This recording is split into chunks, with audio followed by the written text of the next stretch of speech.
Aujourd'hui, droite et gauche, on voit bien que le vrai problème, c'est l'extrême centre. On a vu, qui est d'ailleurs extrême dans le sens de la violence, parce que qui a estropié les gilets jaunes, c'est pas l'extrême droite. Hein.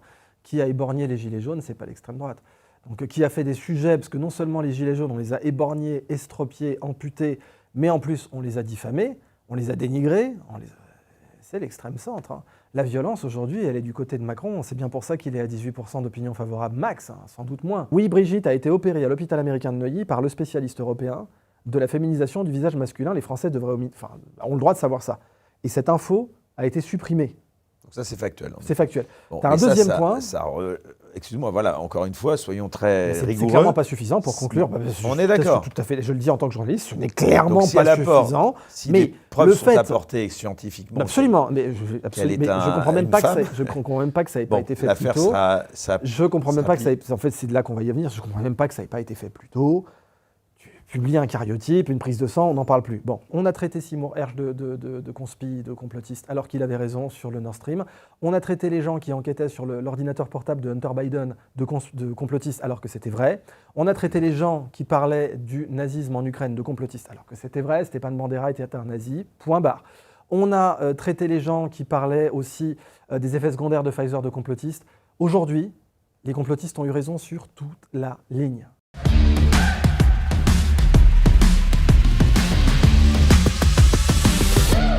Take on the world.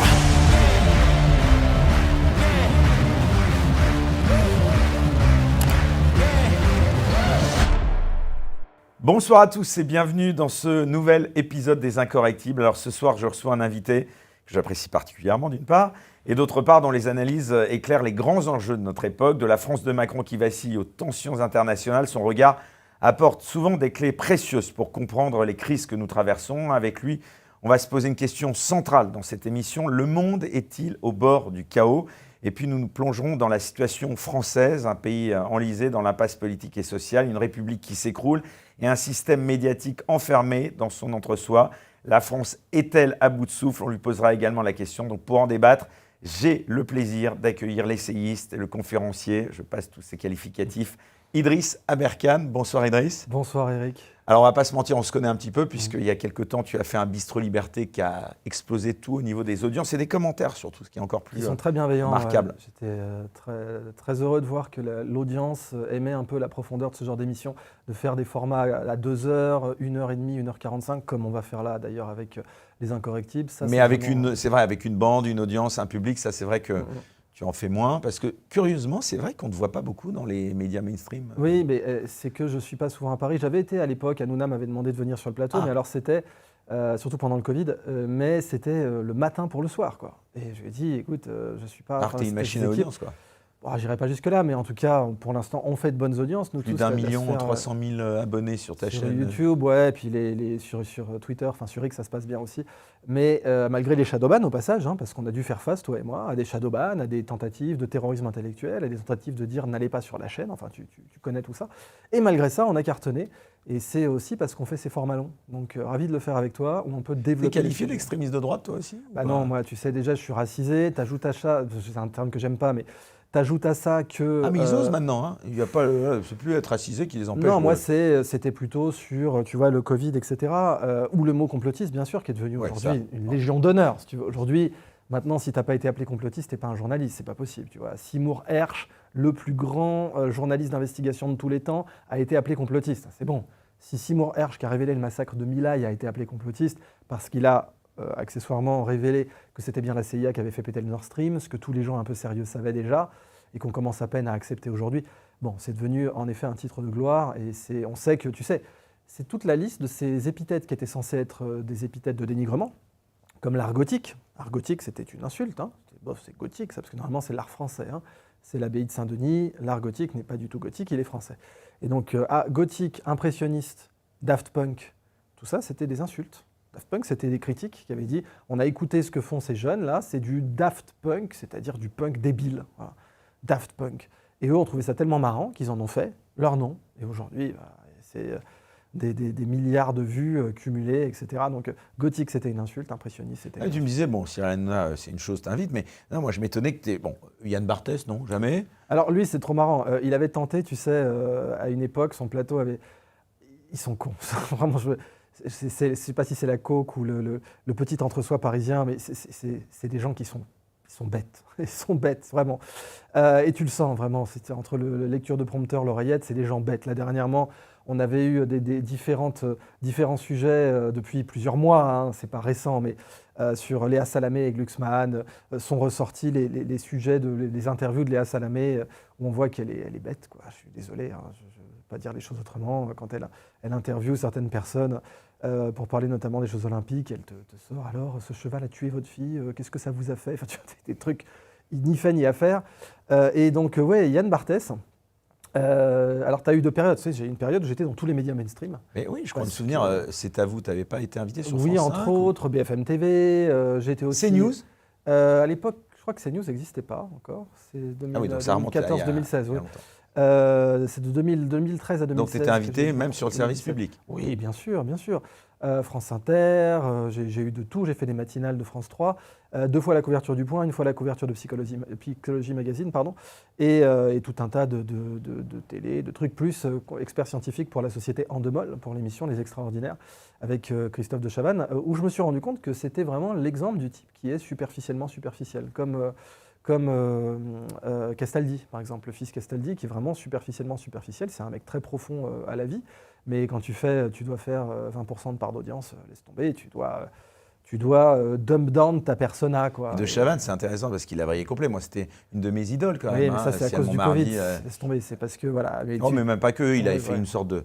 Il a complètement vrillé. Moi, j'ai vu que cette partie-là. Mais ce que je sais, c'est qu'il a eu un moment un peu Starmania. C'est-à-dire, j'aurais voulu être un artiste. Il a eu un moment où il voulait être journaliste d'investigation, mais bon, Coyote Production et tout. Enfin, je ne sais pas si tu connais son histoire d'ailleurs. Hein, c'est de Chavannes, en fait, au départ, il entre dans la vie parisienne et la presse parisienne parce qu'au Bluff, il y a une soirée au Fouquet's et il connaît personne évidemment. Tu as un garde du corps et tout, ma star. Et de Chavannes, au Bluff, connaît le prénom d'un type et l'interpelle. Hey, Roger, je ne sais pas, il ne s'appelle pas Roger, mais Roger. Le mec lui fait signe, donc le garde du corps le laisse rentrer. Et là, le jeune de Chavannes se retrouve comme ça dans le Fouquet's avec de quoi enregistrer. Et il tombe sur Depardieu, fin sous, qui devait en être au digestif ou je sais pas quoi, bon, Depardieu n'était pas complètement torché non plus, tu vois, mais il avait encore tous ses neurones. Et il lui accorde une interview. Ce qui fait que de Chavannes se retrouve avec une interview exclusive de Gérard Depardieu. Et il va voir El Kabbach, donc à l'époque était au service public, si je ne me gourre pas, il n'était pas encore chez Europe 1, ou je ne sais plus. Enfin, bon, en tout cas, c'est El Kabbach qui va voir. Et il lui dit, j'ai une interview exclusive de Depardieu, mais je veux la présenter. Tu sais, à la Stallone, comme quand Stallone amène le script de Rocky, il dit, je veux jouer le rôle principal. Tout le monde lui dit, on t'achète ton script $50 000 et barre-toi. Et lui dit, moi, je ne vous le vends pas $50 000, j'ai beau être dans la dèche absolue, je veux jouer ce rôle, et il a eu tout à fait raison. Et bien là, c'est pareil, en fait, il a fait une Rocky de Chavannes, et il a dit, non, je veux présenter. Et au départ, El Kabbach lui dit, mais t'es qui, tu vois? Et il dit, bon, bah, si vous voulez, moi, je me barre à la concurrence, hop, reste là. Et il a présenté cette interview. Donc à l'époque, il rêvait encore d'être journaliste d'investigation, de faire des interviews vérité, des trucs comme ça, voire même reporter de guerre, tu vois. Et puis bon, après, avec Coyote Prod, tellement de moula qui a descendu, forcément, que voilà. À un moment, il avait fait Ciel Montmardi, enfin pour les gens qui... Oui, mais c'était pas... Voilà. Il y avait du débat, il y avait vraiment... Oui, et puis maintenant, voilà. Et donc, bizarrement, CNews, aujourd'hui, qui a été qualifié de chaîne d'extrême droite par le service public... Je pense qu'ils pourraient m'inviter. Alors, ils ne m'ont jamais invité, mais je pense pas. Alors, je connais des gens qui y vont, notamment Régis Le Sommier, même Didier Maisto est passé sur CNews, alors que c'est plutôt un homme de gauche. Encore qu'il avait bossé pour Séguin à l'époque, mais c'est un homme complexe dans le sens noble du terme. Qu'on salue d'ailleurs. Qu'on salue, bien sûr, Didier Maisto. Et Pierre-Yves Rougeron qui est passé sur CNews. Donc, je pense qu'il n'y aurait pas d'obstacle particulier à ce que je...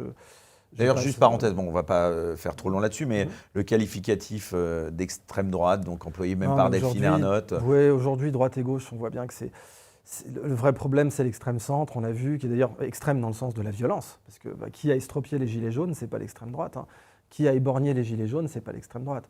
Donc, qui a fait des sujets, parce que non seulement les gilets jaunes, on les a éborgnés, estropiés, amputés, mais en plus, on les a diffamés, on les a dénigrés. C'est l'extrême centre. Hein. La violence, aujourd'hui, elle est du côté de Macron. C'est bien pour ça qu'il est à 18% d'opinion favorable max, hein, sans doute moins. Donc, ce qu'on appelait l'extrême droite avant, c'était le parti de la violence, c'était les ligues.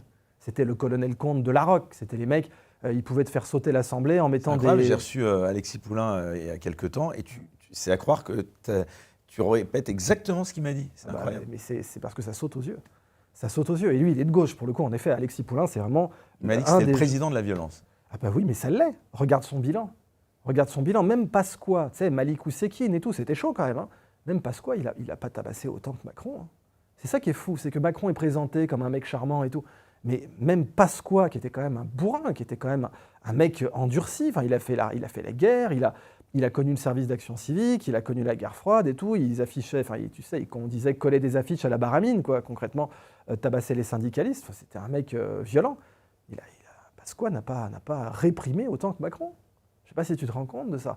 Sans parler, bien sûr, des disparitions fortuites, à savoir Éric Denessé, feu Éric Denessé, Olivier Marleix, sur les décès desquels toute la mort n'a pas été faite.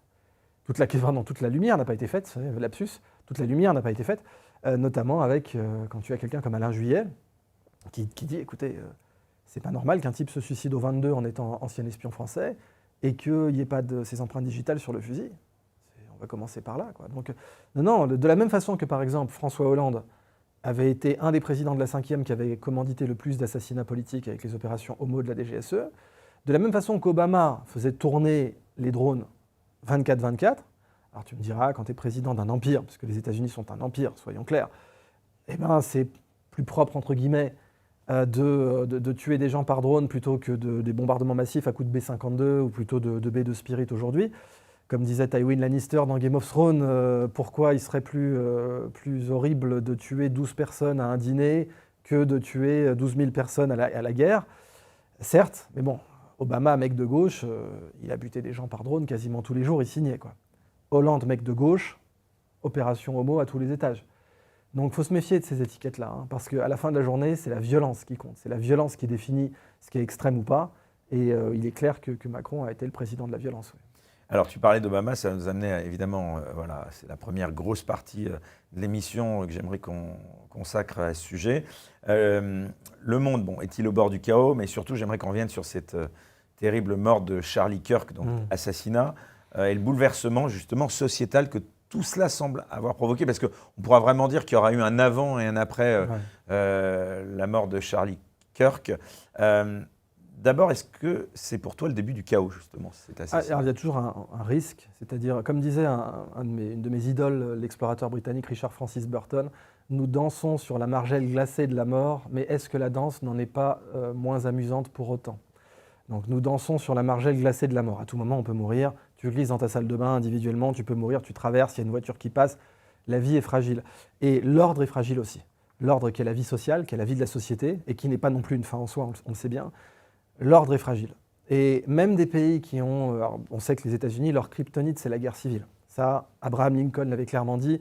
À 28 ans déjà, il te faisait un discours au Lycéum où il disait toutes les armées d'Europe et d'Afrique avec un Bonaparte à leur tête ne pourraient pas boire un seul verre de l'Ohio. C'était très, très clairement expliqué. Parce que nous sommes protégés, les États-Unis, par 2 océans, même Hitler, même Hirohito ne peuvent pas, ou le général Tojo, ne peuvent pas nous envahir. Par contre, si nous devons mourir, ça sera par guerre civile. Et ça, les ennemis des États-Unis le savent, les ennemis intérieurs comme extérieurs, il y a beaucoup d'ennemis intérieurs qui souhaitent une guerre civile aux États-Unis. Et il est clair que l'assassinat de Charlie Kirk va dans cette direction. Maintenant, on doit reconnaître que tous ces gens qui étaient étiquetés extrême droite ont été extrêmement exemplaires. Je veux dire, on a assassiné un de leurs leaders. Je ne les vois pas dans les rues tout faire péter. C'est des gens armés. C'est des gens qui savent tirer. Et attention, pas armés avec n'importe quoi. C'est des gens qui peuvent avoir des mitrailleuses .50 chez eux. C'est des gens qui ont des armes de guerre chez eux et qui ont parfois des collections entières d'armes de guerre. Qui pourraient retourner tout le pays. Qui tirent tous les jours, toutes les semaines. Donc, en effet, ils pourraient retourner tout le pays. Tu sais qu'il y a plus d'armes à feu que d'habitants aux États-Unis.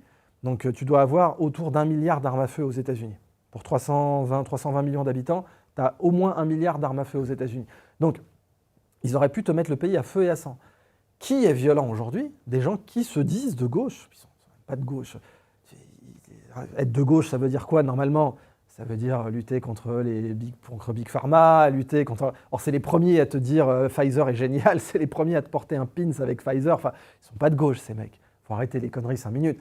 La gauche, normalement, c'est quoi? C'est défendre l'ouvrier, c'est défendre l'égalité, la solidarité, c'est défendre l'humanité, le nom du quotidien créé par Jean Jaurès. Bon, il n'y a plus de gauche aujourd'hui. T'as du cadavre de gauche. T'as un zombie de gauche qui va te parler de wokisme. Va parler du wokisme à Jean Jaurès, juste 5 minutes pour rigoler, tu vois. Va parler du wokisme aux grandes figures de la gauche et même des socialistes et des communistes au XXe siècle. Ils vont s'éclater de rire. Va parler du wokisme au Che, 2 secondes. Tu vas voir Che Guevara, tu lui dis alors, le wokisme, il va te fusiller direct. Donc aujourd'hui, on a un zombie de gauche. Il n'y a plus de gauche. Les vrais justement, enjeux de cette gauche. disparition de Charlie Kirk, qu'est-ce qu'elle n'a pas renforcé paradoxalement justement la position des conservateurs? Sans doute. Des anti-woke. Sans doute. Mais tu sais, après, alors des anti-woke, certainement. Cela dit, je vais être très clair, je ne crois toujours pas, avec tout le recul qu'on a aujourd'hui, que la personne qu'ils ont arrêtée soit l'assassin de Charlie Kirk. Je n'y crois pas une seule seconde. On va traiter oui, mais ça maintenant... Turbo-conspi, maintenant. Oui, mais voilà, mais tant mieux. Vraiment, c'est un honneur. C'est un honneur parce qu'on a traité Seymour Hersh de conspi, de complotiste, alors qu'il avait raison sur le Nord Stream. On a traité les gens qui enquêtaient sur l'ordinateur portable de Hunter Biden de complotistes, alors que c'était vrai. On a traité les gens qui parlaient du nazisme en Ukraine de complotistes, alors que c'était vrai. Stéphane Bandera était un nazi, point barre. On a traité les gens qui parlaient aussi des effets secondaires de Pfizer de complotistes. Aujourd'hui, les complotistes ont eu raison sur toute la ligne. Kennedy. Les Kennedy Files nous révèlent qu'en effet, c'est bien l'État profond qui a fait tuer Kennedy. Le mot complotiste a été popularisé pour dénigrer, pour diffamer les gens qui remettaient en question les résultats des travaux de la commission Warren. Les travaux de la commission Warren, on le sait aujourd'hui, on est en 2025, bientôt 2026. On sait que les travaux de la commission Warren, leurs conclusions sont complètement fausses. À commencer par le fait que la commission Warren va être présidée par quelqu'un, on va avoir dans son influence majeure, le suspect numéro 1 des commanditaires de l'assassinat de Kennedy, à savoir Allen Dulles, qui était la personne qui avait le plus de raisons de commanditer l'assassinat de Kennedy, patron de la CIA. Kennedy avait dit qu'il allait détruire la CIA. Donc aujourd'hui, ce mot complotiste, c'était celui qu'on a lancé au visage des gens qui disaient que Saddam Hussein n'avait pas d'armes de destruction massive. C'était vrai, 2 millions de morts quand même. Hein. Je préfère être appelé complotiste et ne pas avoir sur la conscience 2 millions de morts que de ne pas avoir été appelé complotiste, comme tout un tas d'abrutis de plateau qui, eux, ont sur la conscience 2 millions de morts, 3 millions de déplacés, un pays à feu et à sang, Daesh, il n'y aurait pas eu Daesh sans la guerre en Irak, etc. Ces gens-là ont ça sur la conscience. Je préfère avoir été appelé complotiste et ne pas avoir ça sur la conscience que de n'avoir pas été appelé complotiste parce que j'aurais été un inconséquent de plateau sans courage, parce qu'après tout, quelqu'un qui a peur d'être appelé complotiste, c'est quelqu'un qui n'a pas de courage, que d'avoir été un de ces inconséquents qui n'a pas de courage et d'avoir sur la conscience 2 millions de morts, 3 millions de déplacés et Daesh. Il faut être très clair. Donc pour revenir maintenant à Kirk, il n'y a rien qui va. D'ailleurs, c'est ce que Candace Owen déclare déjà, comme journaliste citoyenne. Il dit, mais il n'y a rien qui va. On a affaire à quelqu'un qui normalement est un professionnel. C'est un tir professionnel qui a été fait. Alors on peut épiloguer sur la distance. En effet, la distance de tir n'est pas complètement dingue, mais pour quelqu'un qui tire sur cible, toucher, avoir un niveau de groupement, enfin toucher à ce niveau de précision, c'est quand même le groupe jugulaire carotide qui a été touché. C'est pas non plus surhumain, mais... Il n'avait aucune chance. Oui, aucune. Alors là, c'était vraiment une exécution. C'était pas un tir passionnel, c'était un tir avec une discipline de tir impeccable. À un moment donné, Charlie Kirk a le micro devant le groupe jugulaire carotide. Le tireur attend qu'il le déplace. Il tire exactement jugulaire carotide avec un tir parfait. C'est un tir parfait. Certes, à 180 mètres, c'est réalisable, mais... Les gens qui tirent, par exemple, en Suisse, qui disent « Ah oui, vous nous savez, avec le FAS 90, on peut tirer à 30... » Oui, mais pas planqué sur un toit, pas avec des gens qui font une diversion, ce qui prouve qu'il y a eu association de malfaiteurs, ce qui n'est pas aujourd'hui dans la version officielle. On nous parle d'un loup solitaire. On voit toutes ces vidéos avec des gens autour de lui. Il y a des diversions, il y a des gestes, il y a des gens... Il y a des complicités. Il y a des gens qui ont été arrêtés avec des carabines à plomb qui, de facto, ont servi de diversion. Le tireur s'exfiltre parfaitement, parfaitement. Il s'infiltre et il s'exfiltre parfaitement. Et après, la version officielle nous dit « Ah, il a remonté son fusil », c'est ça qui est fou, parce que la version officielle nous dit « On a trouvé le fusil monté, voilà la photo ». C'est ce qui est apparu sur X.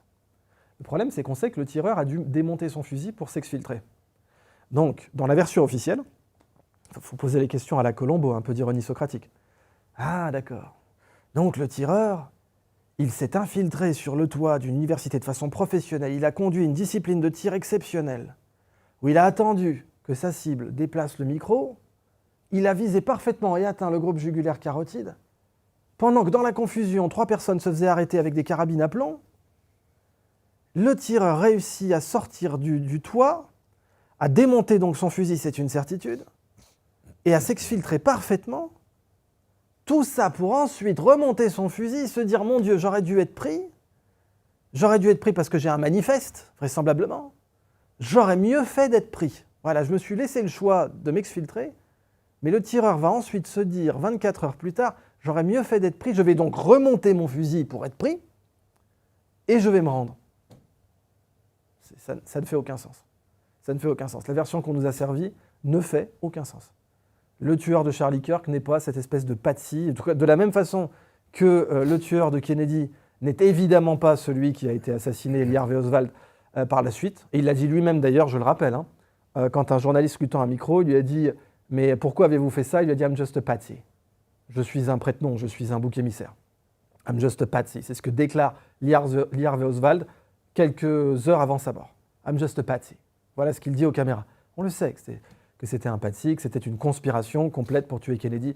Il y a eu une conspiration complète pour tuer Charlie Kirk. Elle a été exécutée par des gens qui étaient extrêmement bien formés, extrêmement bien coordonnés.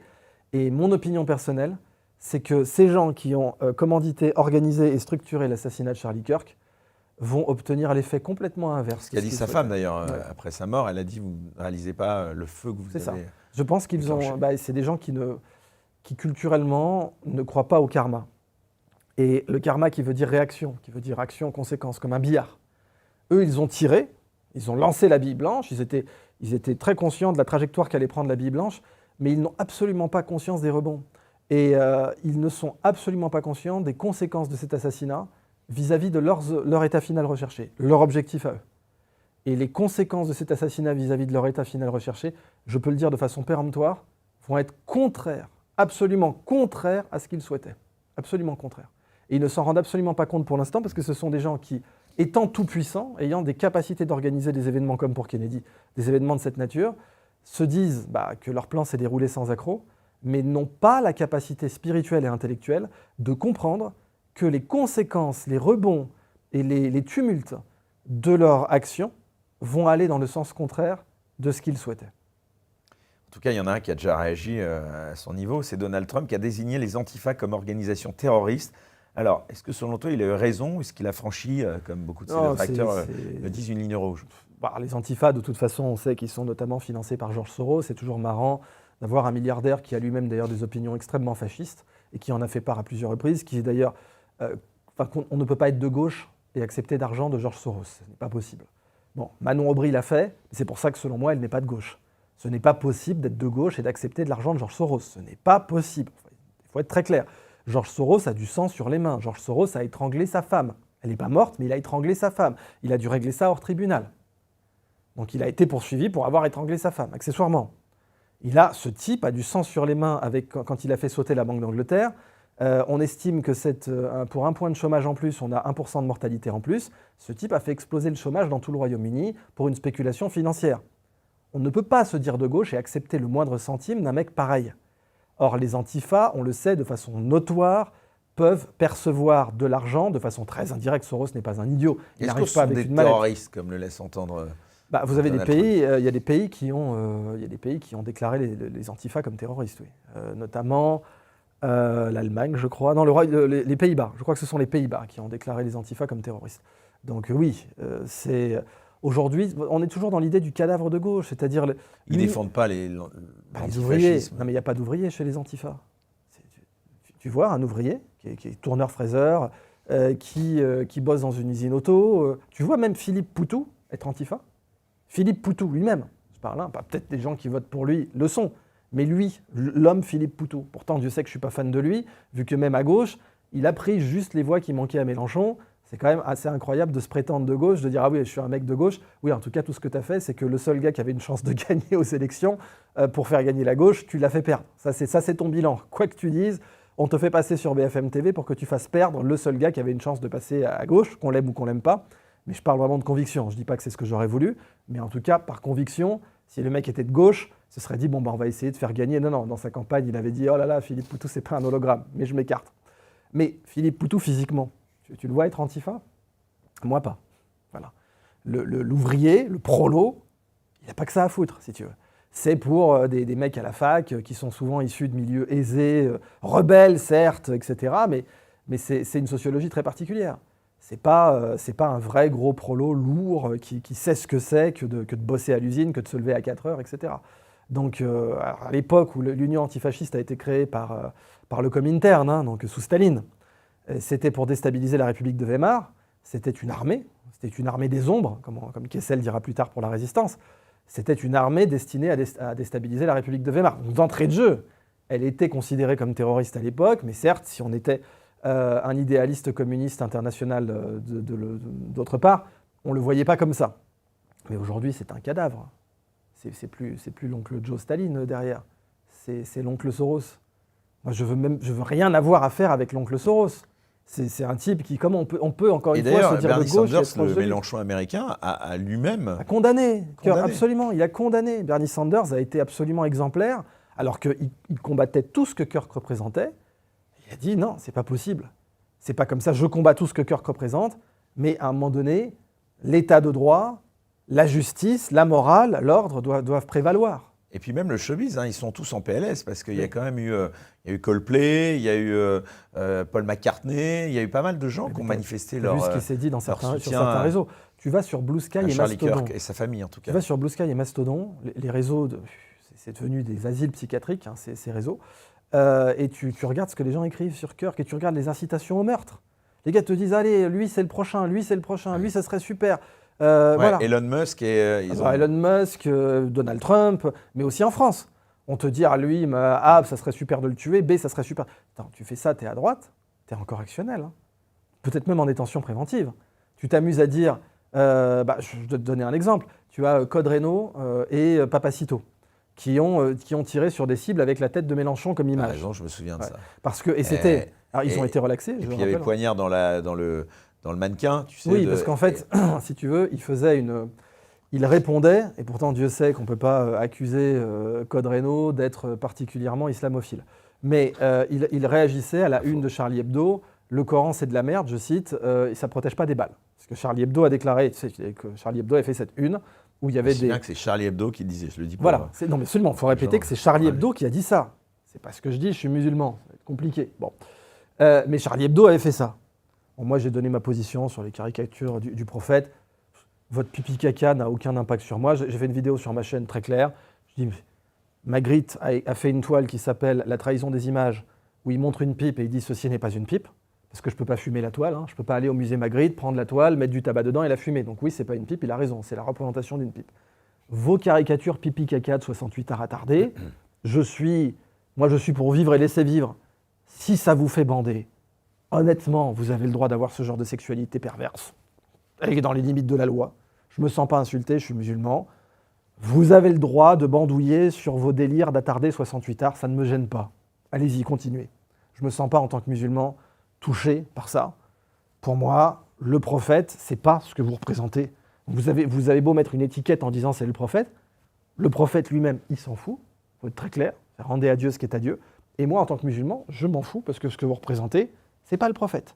De la même façon que quand Magritte peint une pipe, c'est pas une vraie pipe.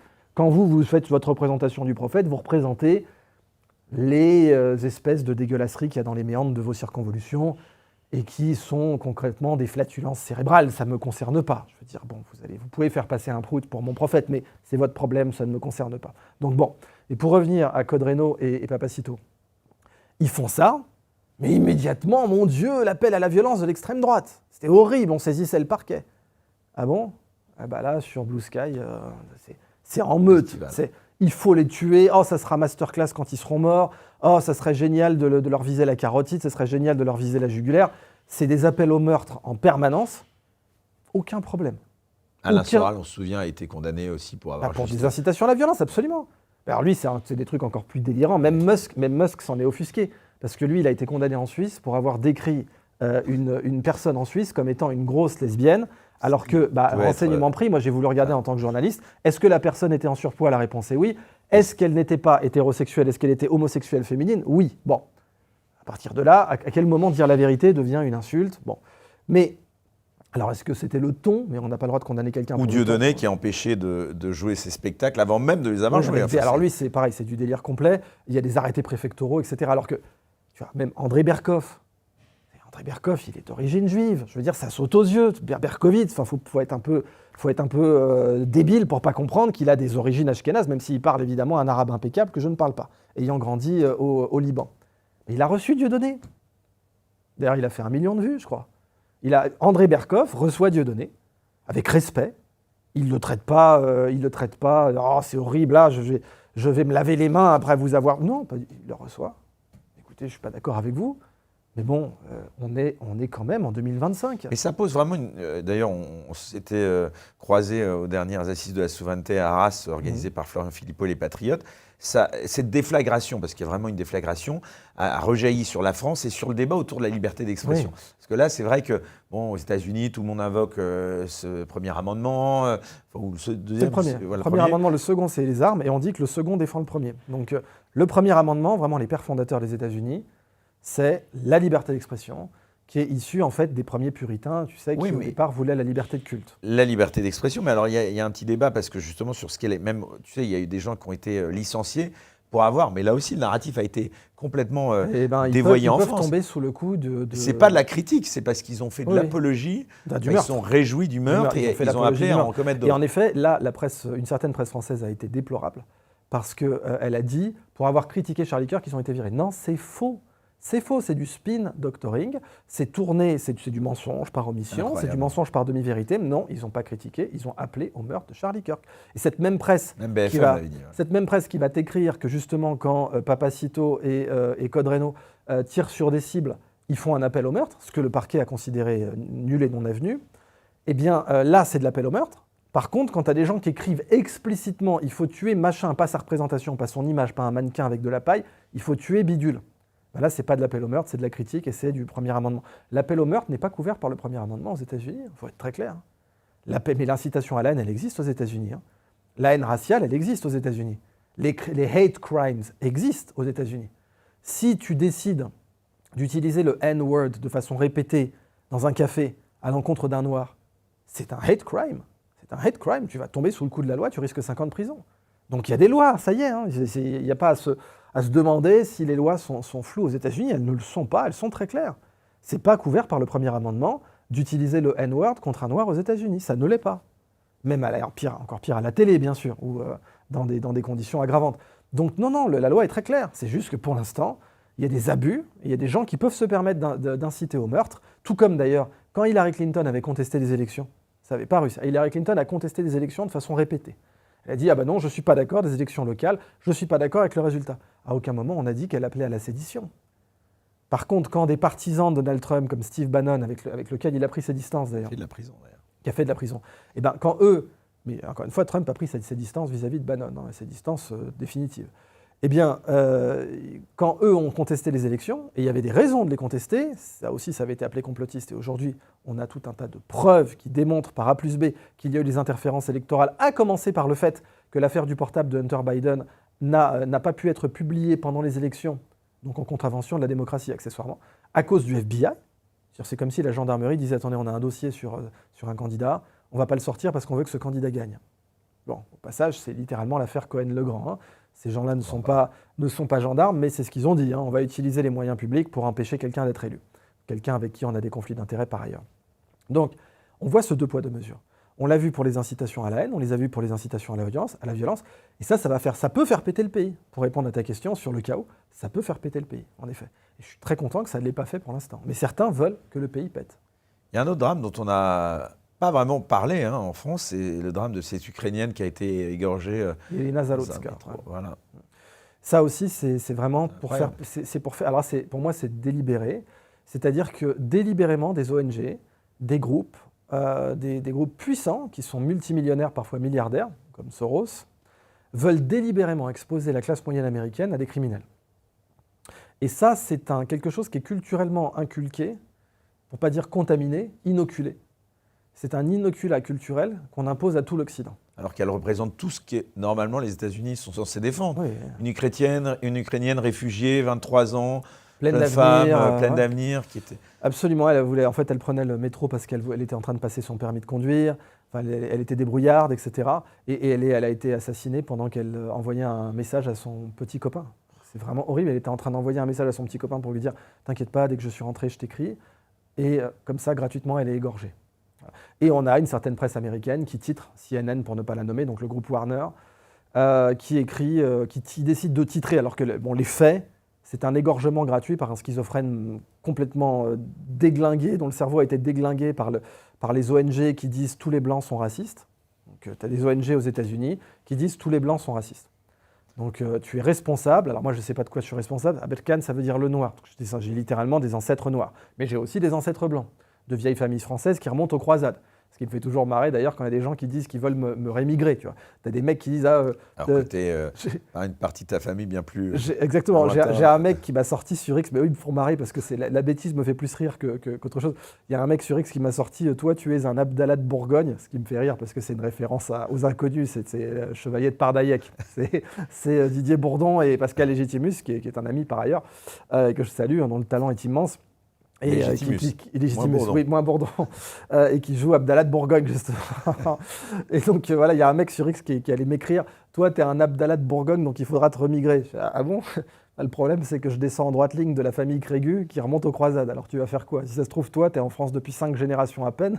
Moi, je suis, comme dirait Blier dans le CAF sur Bif, rien que du micheton garanti croisade. Tu vois, même si avec ma tête, ça saute pas aux yeux. Donc on revient au fait que ce clivage racial, de monter les blancs contre les noirs, de les raciser contre les racisés. Moi, je me mets où? Je me mets où là-dedans? Je m'appelle Idriss Aberkane, donc je suis racisé. En même temps, j'ai une branche de ma famille qui remonte aux croisades. En même temps, j'ai un bout italien. Et il se trouve que Aberkane, en fait, ça veut dire le noir, mais c'est pas une blague, parce que dans mes ancêtres kabyles, il y avait des échanges avec les subsahariens. Donc si tu remontes à mes arrière-arrière-arrière-grands-parents, il y avait des noirs. C'est bien que ce soit toi qui en plus reconnaisse que, donc de facto, ça existe un racisme anti-blanc. Bah là, c'est ce qui s'est passé avec Irina Zaroutska. C'est-à-dire, il faut dire les choses clairement.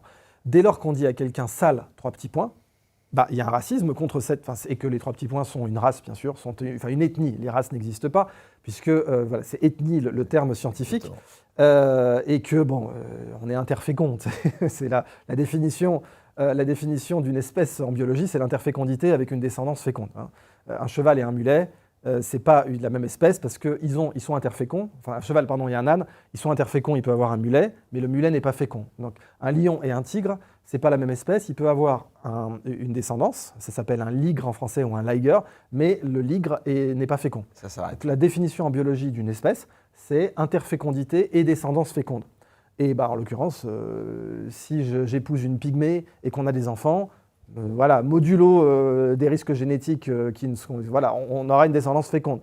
Si j'épouse la nièce de la montagne dans Game of Thrones là, qui vient de deadlifter 551 kilos, voilà, même s'il me faudra un escabeau pour consommer mon mariage, a priori, on aura une descendance féconde. Donc, de ce point de vue-là, la biologie est formelle.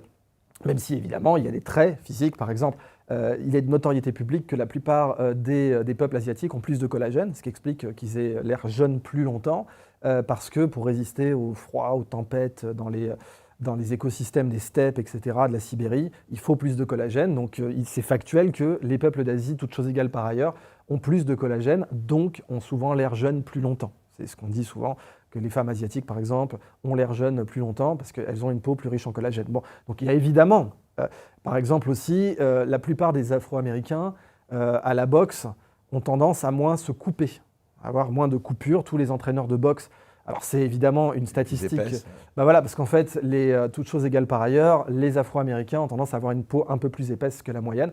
Et si en plus on prend la sélection de la boxe, c'est-à-dire c'est pas tous les Afro-Américains du coup, c'est ceux qui finissent boxeurs professionnels, oui, ils ont là aussi toutes choses égales par ailleurs moins de chances d'avoir un chaos technique par coupure, ce que tous les entraîneurs de boxe savaient. Donc oui, bien sûr, il y a des diversités entre ethnies, parce que la naissance même d'une ethnie, c'est de s'être adapté à un écosystème donné. Donc soit des écosystèmes où il y a très peu de soleil, où il faut une peau très pâle pour pouvoir fabriquer de la vitamine D, ou au contraire des écosystèmes où il y a énormément de soleil, et il faut donc un taux de mélanine très élevé. Et en effet, tous nos ancêtres avaient un taux de mélanine très élevé, parce que tous nos ancêtres sont nés dans une zone où ça tabassait, à savoir l'Afrique. Bon, une fois qu'on est au clair avec ça, dès qu'on dit sale, 3 petits points pour une ethnie, oui, même Bob Marley a subi un racisme anti-blanc, il le décrit lui-même.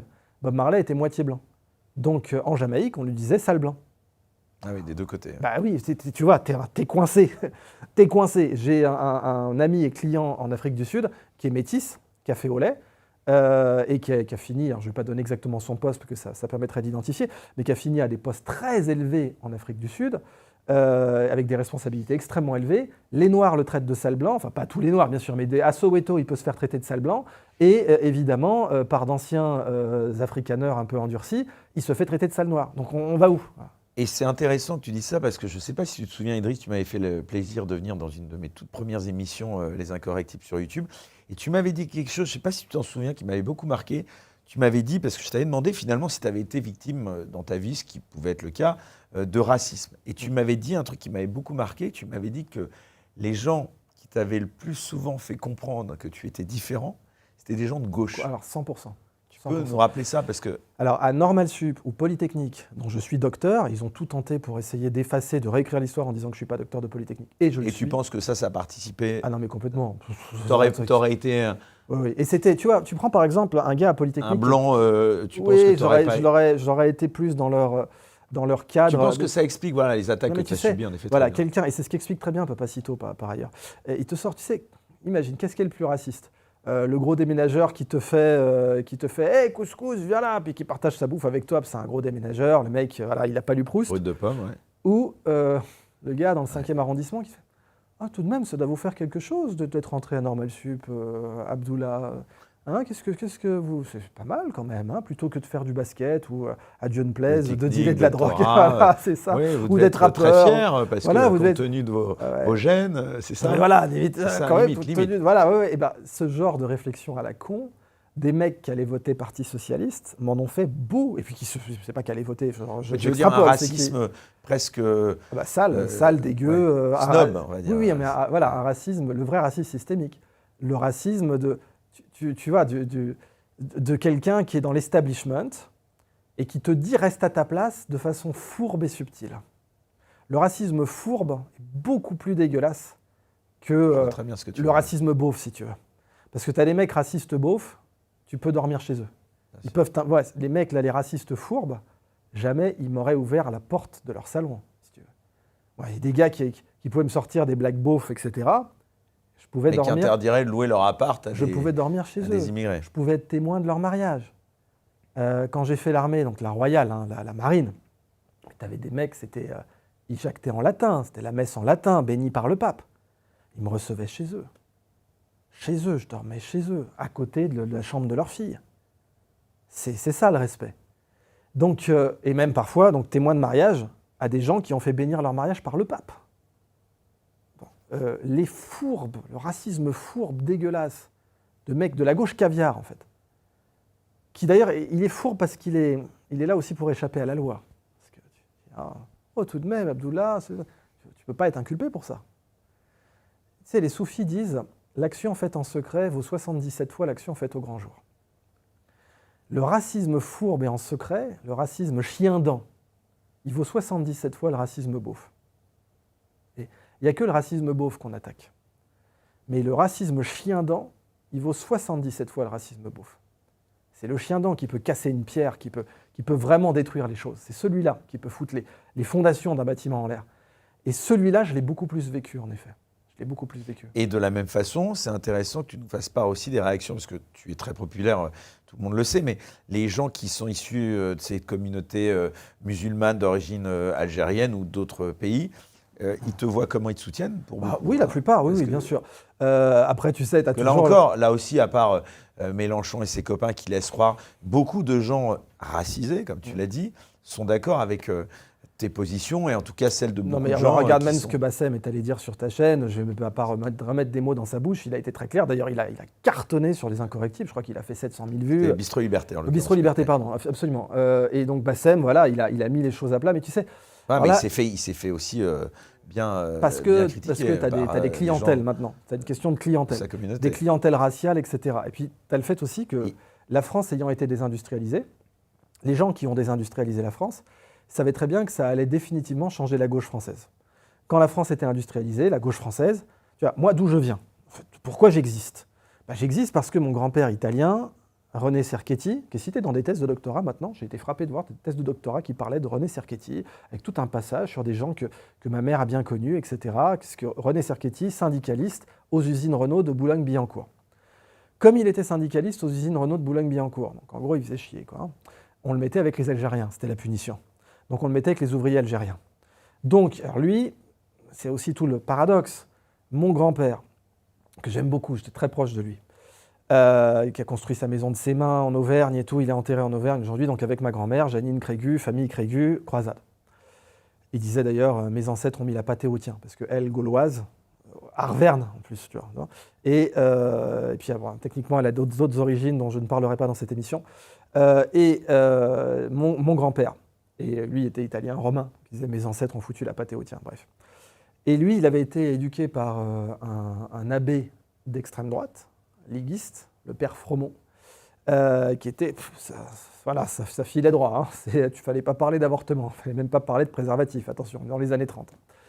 Et en même temps, il a été syndicaliste, il s'est rendu en URSS, et il a été aussi aux jeunesses chrétiennes, tu sais, les jeunesses ouvrières chrétiennes, il a aidé les JOC, à l'époque il était plus très jeune, les JOC, les jeunesses ouvrières chrétiennes, un peu comme les chrétiens de gauche. Il lisait Télérama, évidemment, à l'époque où Télérama était la référence des chrétiens de gauche, des cathos de gauche, un peu comme Henri Guillemin. Henri Guillemin aurait lu l'Observateur dans les années à la fin de sa vie. Henri Guillemin, chrétien catholique de gauche, conférencier, aurait typiquement lu Télérama et l'Observateur, le Nouvel Observateur, à l'époque déjà on l'appelait comme ça, années 80-90. Et en même temps donc, élevé par, il a été élevé par son père, mais structuré mentalement par un mec qui était liguiste. Colonel Comte de la Roque, les mecs qui voulaient faire sauter le Parlement en mettant des lames de rasoir au bout de leur canne, juste avant la Deuxième Guerre mondiale. Et lui donc, il rencontre des Algériens aux usines de Boulogne-Billancourt, ça fait que quand sa fille lui présente un Algérien, ça passe. C'était pas forcément évident. Et côté de ma famille algérienne maintenant, plutôt patricien. Famille patricienne algérienne, mon arrière-grand-père était avocat du FLN, assassiné par l'OAS. Donc en fait, côté algérien, c'est une famille, je viens d'une famille patricienne. Donc plutôt des valeurs de droite. Hein. Indépendance, individualisme, fortune personnelle. Même si mon grand-père algérien, Boualem Aberkane, soignait les gens gratuitement. Il était devenu médecin, il a eu sa médecine à 37 ans. Et il a décidé de soigner beaucoup de gens dans les quartiers. Bon, c'est toujours plus compliqué, mais bon, la structure familiale était patricienne. Ce qui fait d'ailleurs que mon père et mon grand-père s'engueulaient régulièrement sur des questions droite-gauche, parce que voilà. Et tu te situes où te situes, il n'y a quand même pas une partie de la famille qui a pris l'ascendant sur l'autre, non? Mais alors, c'est là que je voulais en venir. La question est très justifiée et très bonne, parce que c'est là que je voulais en venir. En réalité, il faut de tout pour faire un monde. Pourquoi tu crois que je reçois des gens de gauche comme des gens de droite sur ma chaîne? Pourquoi tu crois que je suis très content de recevoir... Tu donnes un spectre je suis très content de recevoir le Canard Réfractaire, qui est vraiment le média coopératif de gauche et indépendant de référence en France, et que je suis très content d'aller à TV Liberté aussi. Parce que tu as deux types de politiciens en réalité. Bon, ils ne sont pas politiciens techniquement, mais ils ont quand même des opinions politiques assumées, et ils ont le droit de les avoir puisqu'ils ne touchent aucune subvention. Bravo à eux. T'as tes opinions, tu les défends, tu les autofinances, bravo à vous. Ils sont absolument. Mais eux, question gauche, ils se revendiquent davantage de Marx, mais en réalité, ils sont très proudhoniens. Parce que Marx est beaucoup plus populaire sur les campus, malheureusement, je le déplore, que Proudhon. Mais Proudhon était un mec beaucoup plus responsable dans sa vie. Que Charlie Kirk. Ouais, c'est ça, exactement. Absolument. Mais t'as beaucoup de conservateurs sur les campus américains, on va y revenir maintenant. Mais donc, je suis très content de recevoir à la fois le Canard Réfractaire et de venir chez TVL. Parce qu'en fait, pour faire une société, il faut de tout. Mais tu as deux types de politiciens. Tu as des politiciens qui ont besoin de leur opposition. Il y a des gens que tu t'interdis de recevoir quand même ou pas? Alain Soral, tu l'as reçu ou pas? Pas encore, mais c'est pas rédhibitoire en soi. En général, je ne reçois pas les gens qui auraient dit du mal de moi, sauf exception. Si quelqu'un m'a diffamé ou quoi, je ne vais pas le recevoir, sauf pour le contredire à la limite, mais bon, quel intérêt? Je ne crois pas que ce soit le cas d'Alain Soral. Tu ne recevras pas Rudi Reichstadt. Alors lui, c'est lui qui ne voudra pas. Pour le coup, je suis prêt. Tu sais, par exemple, faut être capable de s'élever. Rudi Reichstadt m'a agressé, a été un terroriste intellectuel avec moi de façon avérée. Mais si tu dézoomes un peu, il faut reconnaître qu'il a attaqué Netanyahou de façon sincère. Et quand tu es musulman, normalement, tu dois faire le compte. Hein. Tu dois vraiment faire la comptabilité. On en revient à Charlie Kirk, etc. Tu dois faire la comptabilité totale.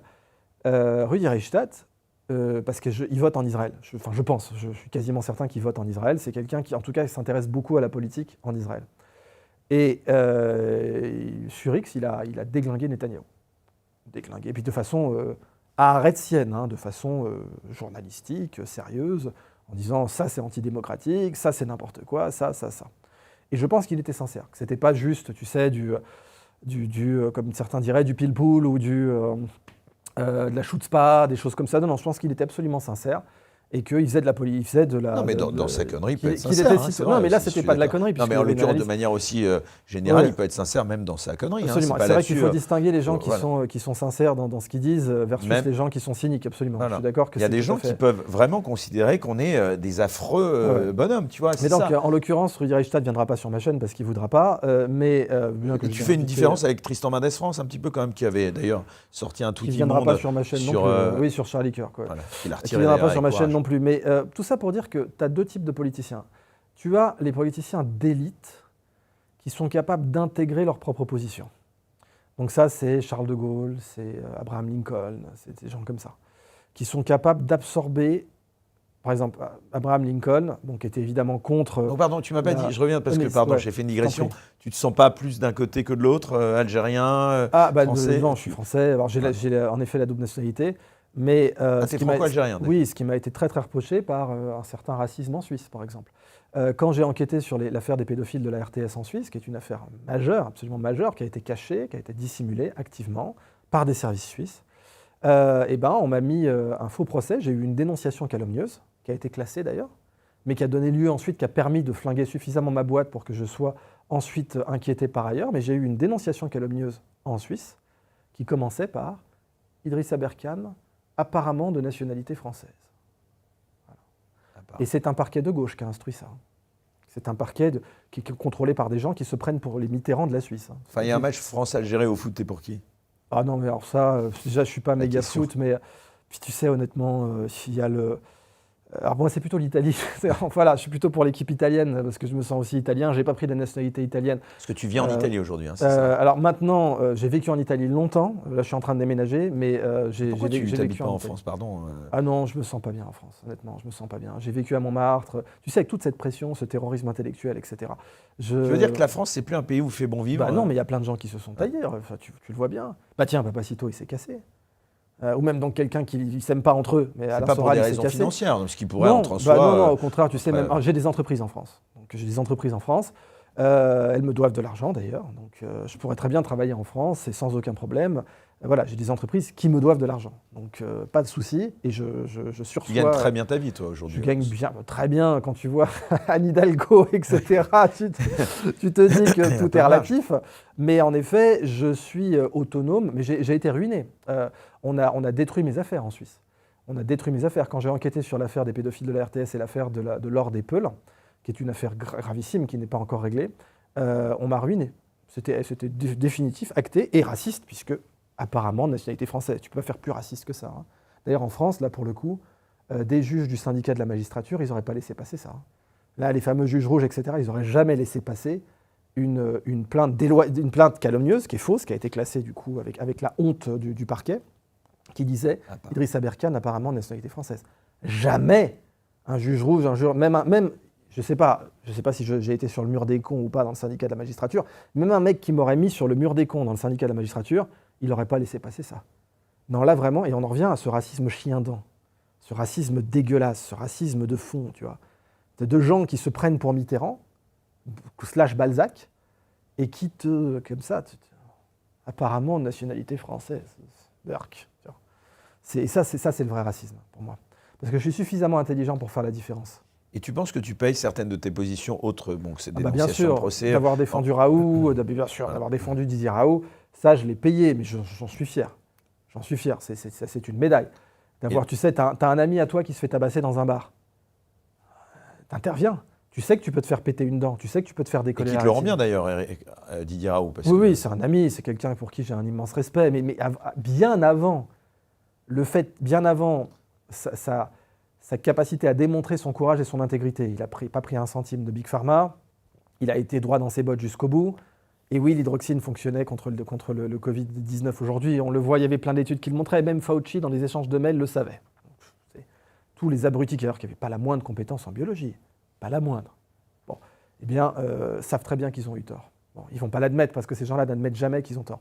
Moi, quand je publie une connerie sur X parce que la note de la communauté n'est pas parue assez vite, alors j'ai retweeté un truc, tu vois, qui était con. En 20 minutes, c'est corrigé. 20 minutes. Ces mecs-là, jamais ils se corrigent. Quand ils te mettent les myocardites se soignent, quand ils te mettent il n'y a pas d'effet secondaire, quand ils te mettent non, c'est bien le Ghost of Kiev, là, le fameux avion sorti de nulle part, c'était complètement faux ça. Ils se corrigent jamais. Jamais ils te disent on a eu tort, jamais, parce qu'ils savent très bien que pour eux c'est la honte de se corriger. C'est-à-dire, ils le montrent, moi-même quand je me corrige, ils essaient de le retenir contre moi, tu sais, c'est assez amusant. Moi, je suis très fier. Regardez, ma rapidité de correction, c'est 20 minutes. Pour eux, c'est 20 ans. En admettant même, tu vois, est-ce que tu vois BHL, par exemple, venir aujourd'hui dire « Ah, je me suis trompé sur les armes de destruction massive en Irak. Je me suis trompé, à cause de moi, il y a eu Daesh, à cause de moi, il y a eu 3 millions de morts. Enfin, 2 millions de morts, 3 millions de déplacés. À cause de moi, il y a eu des crimes de guerre. Ah, je me suis trompé, pardon. » Le Spiegel l'a fait, ça, pourtant. Dans le Covid, le Spiegel l'a dit, on s'excuse, on n'a pas fait notre travail de journaliste, on a repris verbatim les conneries que Pfizer vous disait, une société multicondamnée pour charlatanisme, et on l'a repris verbatim alors qu'on aurait dû être journaliste et les contredire, donc nous nous excusons. Tu vois BHL faire ça ? Certainement pas. Certainement pas. Pour eux, c'est admettre qu'on a dit de la merde, c'est absolument choquant. Bon. Donc, c'est vraiment pour moi un titre de gloire, aussi bien sur le Covid que par exemple sur la guerre en Ukraine, tu sais. Ouais, tous les crevards à drapeau ukrainien. Moi, j'ai vécu en Ukraine. J'ai chassé le sanglier avec des mecs de Pravi Sector. D'accord ? Donc, moi, j'ai mis une balle de 7,62 dans la vertèbre cervicale d'un sanglier à 90 mètres. Facile. Mais la mettre bien dans la vertèbre. Tu sais, tu mesures à la chasse. J'ai cru que tu allais me dire dans un Ukrainien. Donc. Oui, non. tu mesures à la chasse, la qualité de ton tir à la distance que le gibier parcourt entre le moment où tu l'as tué. Et là, moi, il est tombé sur place. Le sabot, et il est tombé sur place. Et ça les a beaucoup impressionnés d'ailleurs. Ils se sont dit, putain, c'est un mec sérieux. Et je sais qui sont ces mecs. J'ai fraternisé avec eux. J'étais pote d'un oligarque qui était pote avec eux, et qui pourtant était juif. Et j'arrêtais pas de lui dire, comment tu fais ? Je lui ai dit, tiens, un problème, hein. Tu sais, Bandera, il était antisémite. Tu peux tourner ça dans tous les sens. BHL, je ne sais pas s'il a intégré non, mais ça. je pense, lui, c'est du cynisme. Non, lui, c'est du cynisme. C'est pas de la connerie, c'est du cynisme. C'est du cynisme. Il sait très bien ce qu'il fait. Et c'est du cynisme.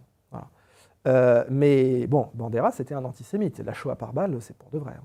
Tu as étudié ton histoire. Non, le seul qui est, alors là pour le coup, qui je trouve. Ah oui, c'est Klarsfeld, absolument. Voilà. Absolument. Klarsfeld, là pour le coup, il a été droit dans ses bottes. Il a dit, écoutez, moi, c'est pas possible. C'est un moment, t'as mes parents qui ont lutté pour essayer de trouver les criminels de guerre nazis, je peux pas être pote avec des gars qui vénèrent Bandera, c'est pas possible. Ouais. Oui, absolument. Klarsfeld, respect, là, il a dit, c'est pas possible. Mais BHL, rien à foutre. Rien à foutre. Parce que derrière... Ça montre la farce du bonhomme, quand même. Ah c'est plus là le cynisme que la farce, pour le coup. Parce que ça reste quelqu'un d'intelligent. Et je pense qu'il sait parfaitement ce qu'il fait. Donc en tout cas, je connais beaucoup mieux l'Ukraine que tous les teubés à drapeau. Qui ont jamais foutu les pieds. Ou alors simplement comme touristes, tu sais. Tous ces généraux de plateau qui sont là. Mais pareil. Sergueï enfin, c'est d'ailleurs d'autres qui sont révélés autant sur Trump. Hein, oui, bien sûr, mais qui sont oui, bien sûr, qui te sort. C'est à cause de Trump que Kirk s'est fait assassiner, mais bien sûr. Et Goya aussi, qui n'était pas particulièrement un idiot, mais c'est quelqu'un qui a été recruté par les réseaux américains pendant la Yougoslavie. Je peux le défendre un peu, c'est-à-dire qu'à l'époque, devenir anti-russe, ça paraissait un peu normal quand tu voyais ce que les Américains déployaient comme moyen pour te rendre anti-serbe et pour te rendre... Puis bon, moi étant musulman, évidemment, je ne vais pas te faire forcément, à l'époque, l'apologie de Milosevic, par exemple, tu vois, même si apparemment les choses ont été plus nuancées que ça. Mais bon. Et donc, à l'époque, Milosevic, Goya, les Américains lui ont mis le grappin dessus culturellement et intellectuellement, un peu comme les Young Leaders. Et depuis, c'est le gars qui va te répéter la tambouille de l'OTAN sans filtre. Il va te reprendre ce que dit l'OTAN. Donc si l'OTAN te dit que les Russes piquent des puces sur les machines à laver, il va te le redire. Tu vois. Il ne va pas chercher à enquêter à plusieurs sources. Non, d'ailleurs, il ne sait pas enquêter, ce mec, c'est un militaire. Tu as des militaires qui savent enquêter, mais pas lui. Donc du coup, ça va te donner ça. Et ça va te donner les conneries sur conneries qu'on peut être débité chez LCI. Ah, la poésie. Et dont LCI, d'ailleurs, j'aurais bien aimé qu'ils rendent l'argent qu'ils ont pris à la Russie avec Bouygues, quand Bouygues a fait du business en Russie. Ah, ils disent pas ça, hein. LCI, ça appartient au groupe Bouygues.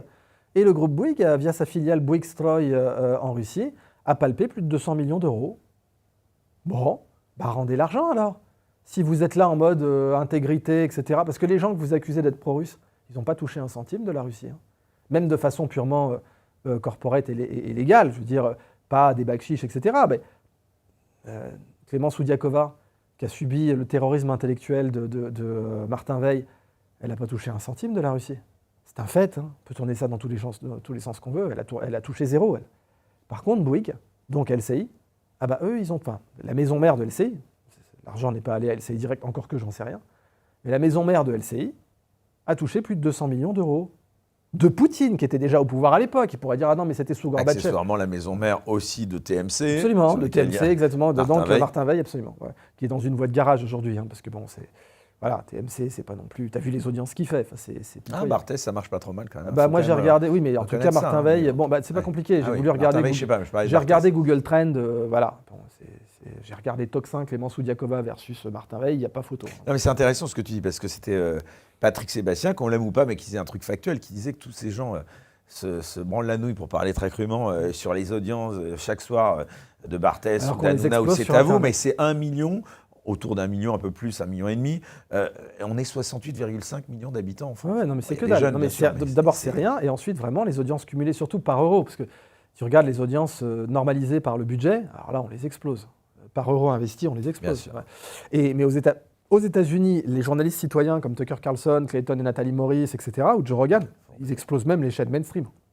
CNN, ils font plus. Tu penses qu'un jour ça peut basculer Aux États-Unis, ça a déjà basculé, ça y est. Ouais. D'ailleurs, ça a joué un rôle dans les élections, puisque l'interview de Donald Trump par Tucker Carlson a contribué bien sûr à sa victoire, ainsi que son passage chez Joe Rogan, en sachant que Kamala Harris a refusé d'aller chez Joe Rogan.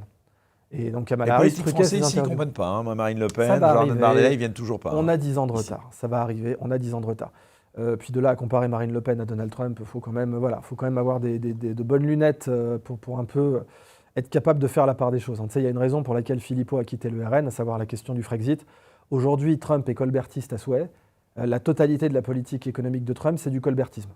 Le mec, il a copié-collé Colbert. Il va évidemment pas le dire parce qu'il est américain. Marine first. Le Pen a un peu plus de chance quand même, sans porter offense à Florian Philippot, d'arriver au pouvoir s'il n'y a pas de problème. Ça, c'est un autre sujet. Mais ce que je veux dire, c'est que Marine Le Pen ne sera pas... C'est pas ça que je disais, mais je disais que Marine Le Pen n'est pas la Trump française. Point. Marine Le Pen n'est absolument pas prête à faire une politique colbertiste si elle arrive au pouvoir. Point. J'ai vu des politiciens de très haute valeur au RN, comme j'en ai vu de très haute valeur à LFI, comme Younous Omarjee. Jean-Marie Le Pen, tu portais un regard sur lui. On voit bien aujourd'hui qu'on l'a pas mal... C'était peut-être lui, moi j'avais dit que c'était lui un peu. On l'a pas mal caricaturé, c'est sûr. Moi je disais que c'était lui le Trump français. Alors, comme Pierre-Yves Augeron qui est beaucoup plus compétent que moi en matière d'analyse politique, te dira que c'est pas comparable. Il n'y a pas de Trump français, il n'y en aura pas. Et que c'est pas comparable pour des raisons vraiment d'autonomie. Il y avait quand même. Oui, il y a des tas de points communs, je suis d'accord. Dans la fourmilière. Mais en termes d'organisation politique, c'est là où Marine Le Pen est quand même. Non, justement, Trump, si tu veux, Trump était milliardaire avant de faire de la politique. Donc il a eu ce qu'on appelle le fuck you money avant de créer son parti. Et il avait de compte à rendre à personne. C'était clairement pas le cas de ce que Pierre-Yves Augeron appelle... Tu fais partie de ceux qui pourraient dire Jordan Bardella, il n'a pas bossé avant, non, il n'est pas légitime. Jordan Bardella, pour moi, il est en train de prendre la place de LR, concrètement. Voilà. Jordan Bardella, c'est comment il s'appelle là, le mec de Versailles qui était chez LR là. Qui était. Tu vois, je ne connais même pas son nom tellement ces personnes, le mec. C'est pas Bellamy, non ? Voilà, Bellamy, voilà. Bellamy. Voilà, donc Bardella, c'est un Bellamy pasquatisé, voilà. Donc, alors pas avec la profondeur de Pasqua, attention, hein, parce que voilà, qu'on l'aime ou qu'on l'aime pas, le Pasqua, il avait un background. Le service d'action civique a protégé Charles de Gaulle de 17 tentatives d'assassinat. C'était des mecs épais, comme dirait Pierre-Yves. Et Bardella, il n'a pas le quart du dixième de l'épaisseur de Pasqua, on est d'accord. Bon, ça se compare pas. Mais ses conseillers en com, et on fait une stratégie qui est tout à fait intelligente, faut le reconnaître. Sauf que bien sûr, Pasqua, il aurait sans doute été contre l'UE, ou en tout cas Séguin l'était. Et ils ont fait de Bardella un Bellamy pasquatisé. Voilà. Mais attention, c'est un Bellamy goût Pasqua, tu sais, c'est goût. Il n'y a pas du vrai chocolat dedans, c'est goût chocolat. Voilà. Donc, ils ont fait de Bardella un Bellamy goût Pasqua. Voilà. Donc, il a ses fiches, et ses fiches te font du Pasqua. Il faut quand même reconnaître qu'il n'est pas mauvais quand même. Non, mais on verra. On verra, parce que répéter des fiches McKinsey, c'est une chose. Être élu, c'est une autre. C'est une autre. Des mecs qui n'étaient pas mauvais, je peux t'en montrer des cimetières entiers en politique. Hein. À commencer par Mitt Romney. Tiens, tu te rappelles de Mitt Romney ? Ah bon, voilà. Je peux te citer un cimetière entier de mecs qui n'étaient pas mauvais en politique, et puis qui après, la politique, c'est être capable de prendre des tartes dans la gueule. Voilà. Tu ne mesures la profondeur politique de quelqu'un qu'aux tartes dans la gueule qu'il a prises. Churchill, il prenait 3 calottes au petit-déj. Hein. Il a été détesté de son propre parti, détesté de l'opposition, il a retourné sa veste, les Dardanelles, le mec il est mort 10 fois en politique, Churchill. Et puis il fallait un mec mort 10 fois pour diriger le Royaume-Uni dans la Deuxième Guerre mondiale. De Gaulle, traversée du désert, fait prisonnier pendant la Première Guerre mondiale, il a pensé à se suicider à Dakar. Le raid de Dakar échoue, De Gaulle, il le dit avec pudeur, mais il va avoir un moment d'introspection avec un 7,65 mm dans sa cabine. Donc c'est ça, un vrai politicien. Bardella, il n'a pas le quart de ça, pour l'instant. Il n'a pas le quart de ça. Alors peut-être qu'il l'aura un jour. Mais si, malheur à lui et à la France, s'il arrive président sans avoir la moindre cicatrice. Malheur, comme Macron.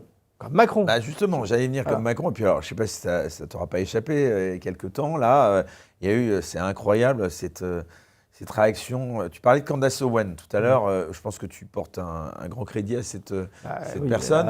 Elle a quand même réussi. Bon, cette affaire Macron, là, où Brigitte nous a laissé entendre qu'il y a eu un communiqué comme quoi il y aurait des preuves scientifiques qui seraient amenées. J'ai interviewé Xavier Poussard sur ma chaîne. Moi, oui, toi, tu as quand même... J'ai comme notre consoeur Clémence Oudiakova. Et bien sûr comme Candace Owen. Moi, je ne croyais pas du tout à ça. Je t'avoue, sortir que Brigitte serait un homme, c'est quand même...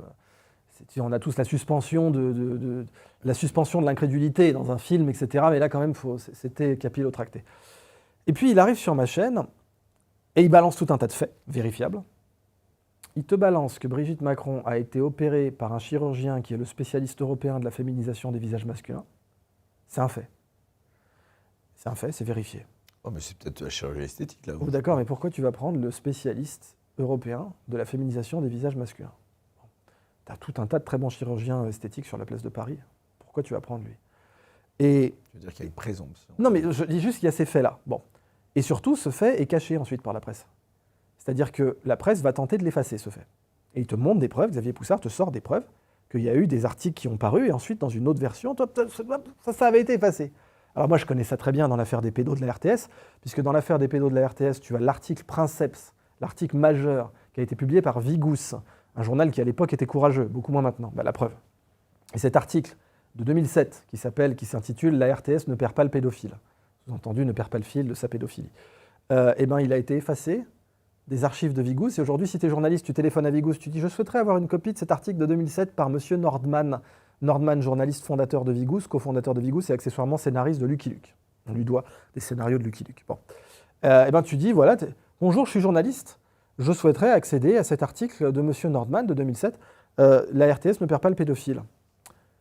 Ils vont te raccrocher au nez. Fais-le, hein, t'es journaliste, fais-le. Je dis à tous les journalistes qui nous suivent, faites-le, téléphonez, si vous êtes suisse, téléphonez à Vigous, soi-disant le canard enchaîné du lac Léman, dont un des plumitifs avait dit pendant le Covid, le problème avec les complotistes, c'est qu'ils veulent faire leurs propres recherches. Ça se mange sans fin, ça. Un mec qui a sorti ça. Je ne vais pas l'accabler, le pauvre garçon, parce qu'il est suffisamment décrédibilisé comme ça, donc je ne vais pas avoir la cruauté de citer son nom. Mais il n'a pas un nom amusant, non? Non, je ne sais pas si c'est amusant, mais en tout cas, c'est tragicomique.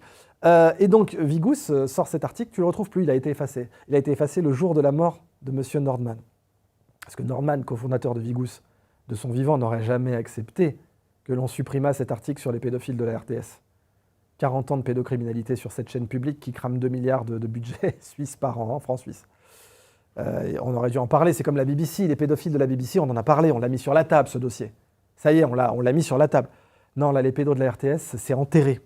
Et tu as même un journal qui est complètement décrédibilisé aussi, qui s'appelle AD à Lausanne, qui appartient à une fondation qui s'appelle la Fondation Aventinus, et qui a tenté de décrédibiliser le dossier des pédos de la RTS en accablant un pauvre gars qui était en hôpital psy, tu vois, pour dire circuler, il n'y a rien à voir. Donc vraiment bon. Donc je sais, en tant que professionnel, ce que c'est que de faire le nettoyage. Donc pour Brigitte, tu considères qu'il y a eu un nettoyage. Donc ça, je peux te confirmer sur cette nouvelle précise. C'est un fait précis. Oui, Brigitte a été opérée à l'hôpital américain de Neuilly par le spécialiste européen de la féminisation du visage masculin. Les Français ont le droit de savoir ça. Et cette info a été supprimée. Donc ça, c'est factuel. C'est factuel. Bon, tu as un deuxième point. Excuse-moi, voilà, encore une fois, soyons très rigoureux. C'est clairement pas suffisant pour conclure. On est d'accord. Tout à fait, je le dis en tant que journaliste, ce n'est clairement donc, pas suffisant. Si mais des preuves sont apportées scientifiquement. Absolument, mais je comprends même pas que ça ait pas été fait plus tôt. Je comprends même pas que ça ait, en fait, c'est de là qu'on va y venir. Je comprends même pas que ça ait pas été fait plus tôt. Tu publies un karyotype, une prise de sang, on n'en parle plus. Bon. Ouais, mais l'autre fait, donner du crédit aussi. L'autre fait si demain on dit, alors oui, mais c'est trop tard maintenant. Si demain on dit Idriss Aberkan est une femme, peut-être qu'avant d'envoyer un karyotype. Non, moi tiens, on va en parler de donner du crédit. Je suis une femme. Moi, on m'a accusé. Je suis une femme. Voilà, je peux vous le dire. On m'a accusé. En 2016, on m'a accusé d'avoir des faux diplômes. T'as encore des gens qui pensent ça. Je te cache pas que j'ai beaucoup de gens qui me disent en effet. Parce qu'ils sont désinformés. Non, mais c'est parce qu'ils sont. C'est normal. C'est exactement comme de Carlos de Juan Brand quand il égorge Irina Zarutska. Surtout qu'en effet, depuis le temps, si vraiment c'était factuellement faux, là aussi... C'est interdit de faire des faux titres, voilà. Tu sais, c'est pas compliqué. Hein. Donc j'aurais été... des gens qui sont surpris que tu aies eu 3 doctorats aussi vite, c'est ça. Mais je les ai pas eu aussi vite, ça m'a pris 7 ans. Ah. C'est faux, c'est Wikipédia qui dit ça, mais Wikipédia, on sait que Wikipédia ment, ça c'est pas une nouveauté, maintenant tout le monde sait que Wikipédia ment. D'accord, donc tu les as pas eu en 18 mois. C'est complètement faux. Je les ai soutenus sur une période de 18 mois. C'est-à-dire que je les avais préparés et il m'a fallu 7 ans pour les faire. Donc tu t'inscris, j'ai été inscrit 7 ans sur ces 3 premiers doctorats. Entre le premier doctorat et le dernier doctorat se passe 7 années. Donc c'est des mensonges, et ça Wikipédia est spécialiste de ça. Et on ne peut pas d'ailleurs arriver à... Non mais moi honnêtement, je veux surtout pas que Wikipédia dise du bien de moi. On a atteint un niveau, ces gens-là sont tellement visqueux, gluants et infâmes, je ne souhaite pas... Ah bah moi je te parle pour moi. Je te parle pour moi.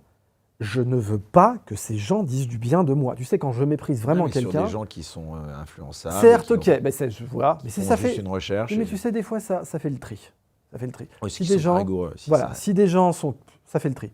Et moi, des fois, je suis très content de voir des gens qui disent « Oh oui, très bien, allez, je ne veux pas vous voir ». Ça m'a souvent même sauvé, dans des gens qui voulaient m'avoir en conférence et qui ne m'auraient même pas payé, des trucs comme ça, et qui me disaient « Ah ben non, on a vu Wikipédia ». Parfait, je suis ravi, parfait. Bon. Mais vraiment, tu sais, quand des gens... Je les méprise. Je leur dis par pitié, dites jamais rien de bien de moi. Par pitié. Est-ce que tu auras envie que Pierre Laval dise quelque chose de bien de toi, tu vois? Vous êtes visqueux, vous êtes gluant, je veux pas, tu sais, vous êtes Grima, langue de serpent dans Le Seigneur des Anneaux, je veux pas que vous disiez du bien de moi. Je veux pas que Wikipédia donc quelque part, tu valides un peu la théorie sur laquelle Brigitte Macron, peut-être pour revenir à elle... Attends, pour revenir à ça, je veux dire... Elle a laissé faire, et puis bon, là, ça a atteint une proportion avec Candace Owen. Je vais te dire là, évidemment... Je vais te dire pourquoi c'est pas le cas. Parce que donc... Tu disais publier, machin, c'est donner du crédit. Moi, j'ai tout de suite publié mes diplômes. Ils sont encore publiés sur mon site. Tu as la liste complète de mes diplômes. Mon doctorat de Polytechnique, qui n'a évidemment jamais pu être enlevé de près ou de loin. Il n'y a même pas eu de procédure pour me l'enlever. Il n'y a même pas eu de conseil de discipline pour me l'enlever. Ils ont balancé ça dans l'Express parce que quand on veut du fumier, on va à la porcherie. Mais dans la vraie vie, il n'y a jamais eu même un conseil de discipline. Tu sais, pour enlever un diplôme, il faut commencer par un conseil de discipline. Mais il n'y a même pas eu de conseil de discipline. Tu vois, même pas. Bon. Puis ce qui est très marrant d'ailleurs, c'est que Polytechnique a fondé un comité d'éthique pour moi, alors que c'est le campus qui a eu le plus de viols de toute l'Union européenne. C'est le champion du monde, comme dirait Macron, champion du monde, frère. Le campus de Polytechnique Palaiseau, ils sont champions du monde, viol et harcèlement sexuel. C'est même pas d'Europe, c'est du monde. Du monde. Il n'y avait pas de comité d'éthique pour ça. Les mecs, ils ont, et c'est Mediapart en a parlé, Le Monde en a parlé, toute la presse en a parlé, même le Figaro étudiant, qui même parlait des cérémonies avec des cagoules du Ku Klux Klan à Polytechnique. C'était l'adresse URL de l'article du Figaro étudiant qui te disait des cérémonies avec des cagoules du Ku Klux Klan à Polytechnique. Bon, pas de comité d'éthique. Ah non. Ah bah non, des viols en série sur notre campus, t'imagines bien que ça justifie pas un comité d'éthique. Ah, on est d'accord. Bon. Donc moi, j'ai publié tous mes diplômes. Docteur de Polytechnique, ancien prédoctorant de l'École normale supérieure, ancien enseignant à l'École centrale Paris, ancien visiting scholar et le plus jeune d'ailleurs du département de mathématiques. Ma lettre est signée quand j'ai 19 ans. 19 ans. Et quand j'ai été invité à Stanford, j'avais 20 ans. Je n'avais pas le droit d'entrer dans les boîtes de nuit et d'acheter de l'alcool. C'est factuel, c'est comme ça. Ils peuvent tourner ça dans tous les sens qu'ils veulent, ils peuvent faire du terrorisme intellectuel, tout ce qu'ils veulent sur Wikipédia. Donc ça pouvait être une forme de racisme que tu dis. Mais ça l'est, je te le dis clairement. Je te le dis clairement, et c'est du racisme de gens de gauche. C'est du racisme de gens de gauche, absolument. Parce que eux, ça les faisait vriller qu'un Idriss Aberkan ait 3 doctorats, absolument. Et c'est pas des mecs de droite qui sont venus me chercher, c'est bizarre. En effet, je te le reconnais. Donc tous mes diplômes sont publiés. Donc, pour revenir à Brigitte Macron, moi j'ai fait ça. Tu sais, des mecs qui ont menti sur leur diplôme en Macronie. Bon, le cornu, il a écrit factuellement sur un site ministériel qu'il avait un master, il ne l'avait pas. Tu vois. Macron, le classement de sortie de l'ENA a été supprimé pour sa promotion. Le hasard. Non. C'est pour sa promotion, le classement de sortie n'a jamais été publié. Attal, bon, tu lis Juan Branco, tu vois que ses diplômes, il les a eus dans des circonstances tout de même assez rocambolesques. Bon, moi, je les ai eus pour de vrai.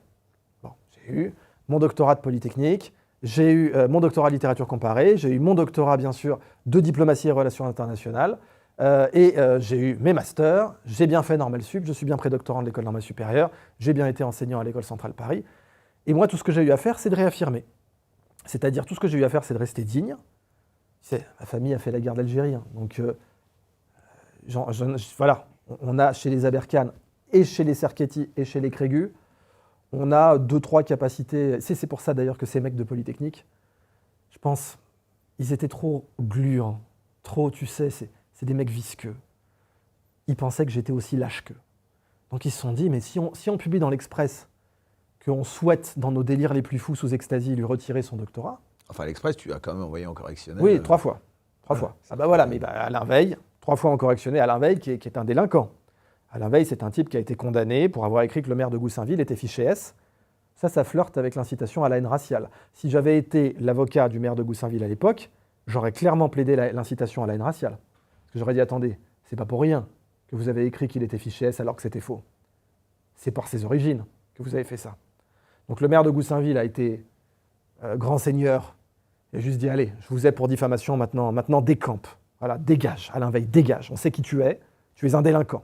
Tu as été condamné pour diffamation pour avoir dit qu'un maire racisé était, justement, pour utiliser ce terme que je n'aime pas, était fiché S. Alors que c'était bien sûr faux. Donc voilà. Toi, tu as fait une autre technique, tu avais enregistré l'interview. Ah oui, voilà, mais là, et tu sais qu'ils ont tenté de m'intimider. J'enregistre l'interview. Donc rappelle le contexte. Voilà, donc ils me demandent une interview, tu sais, en prétendant qu'ils vont respecter la charte de Munich. Je vois tout de suite que leur interview va être complètement déloyale, complètement fausse, avec un montage déloyal, avec des mensonges. Donc tu les enregistres. Donc je les enregistre. Et je leur dis, ça ressemble un peu à du Cohen-Legrand. Oui, mais exactement, mais on en revient à ça, hein, et on va y revenir en effet. Donc je les enregistre. Et là, ils disent, ah non, on vous interdit formellement, parce que pour atteinte à la vie privée. Magnifique. Donc tu as leur cabinet d'avocats, qui était vraiment des brels de toute évidence, qui m'envoie une lettre en disant, non, atteinte à la vie privée, on vous interdit formellement de publier. Je suis désolé. En fait, votre avis, moi, tu sais, on en revient à, tu sais, l'intimidation.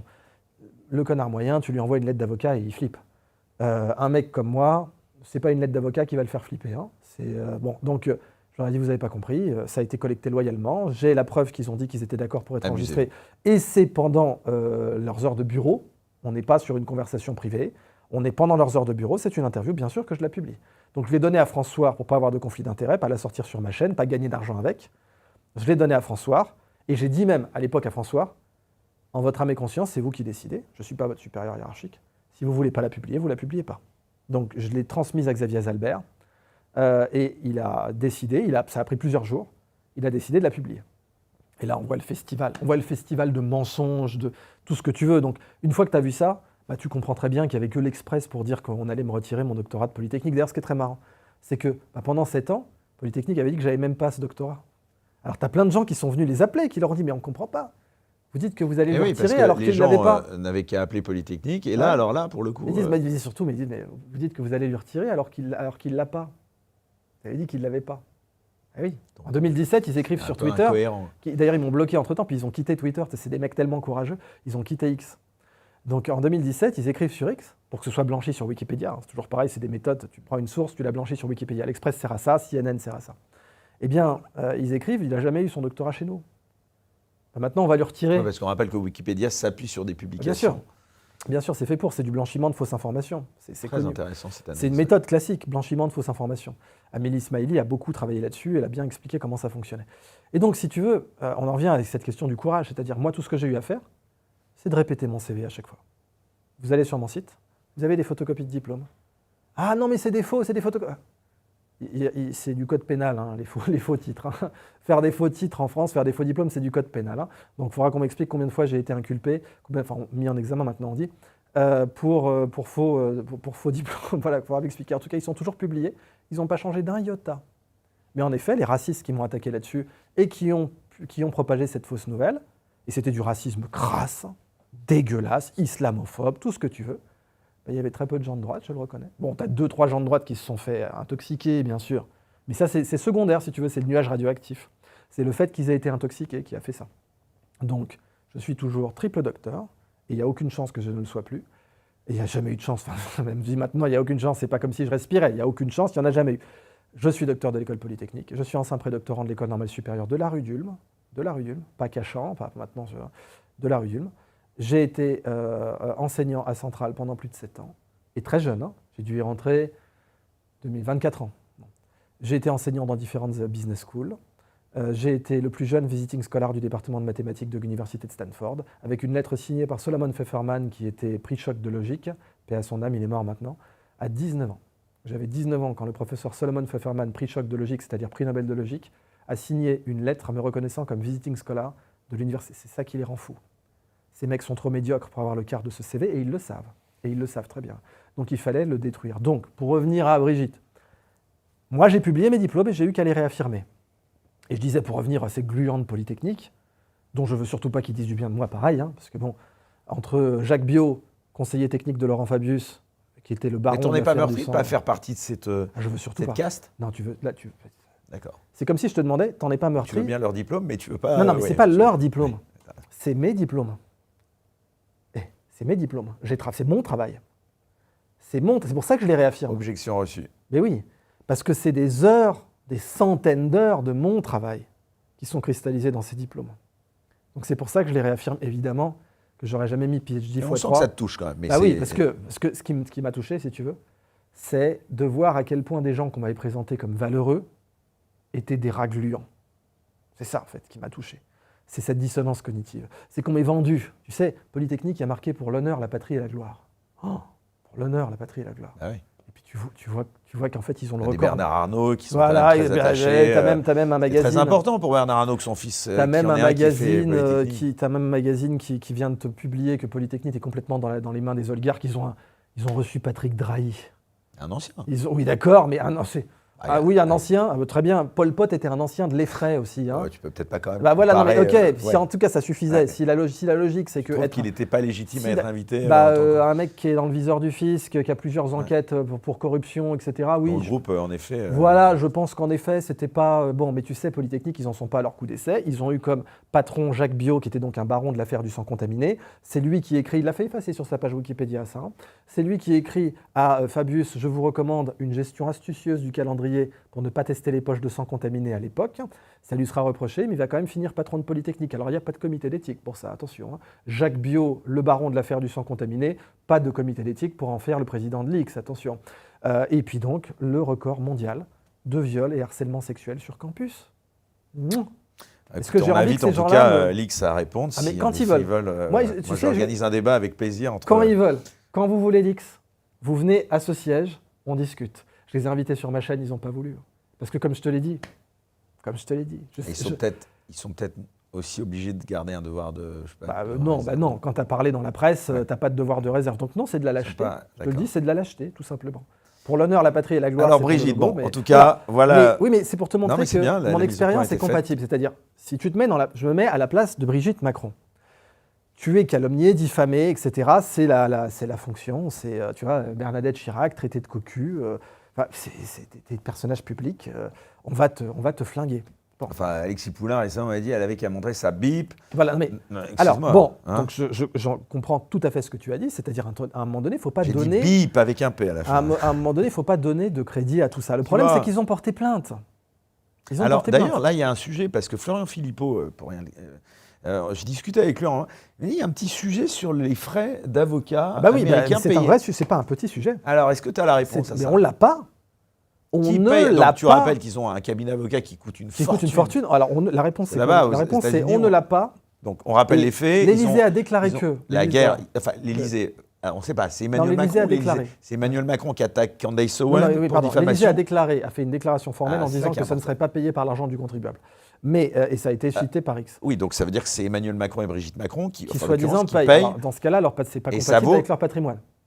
C'est pas compatible avec le patrimoine d'Emmanuel Macron qui était déclaré en 2017 comme de 500 000 €.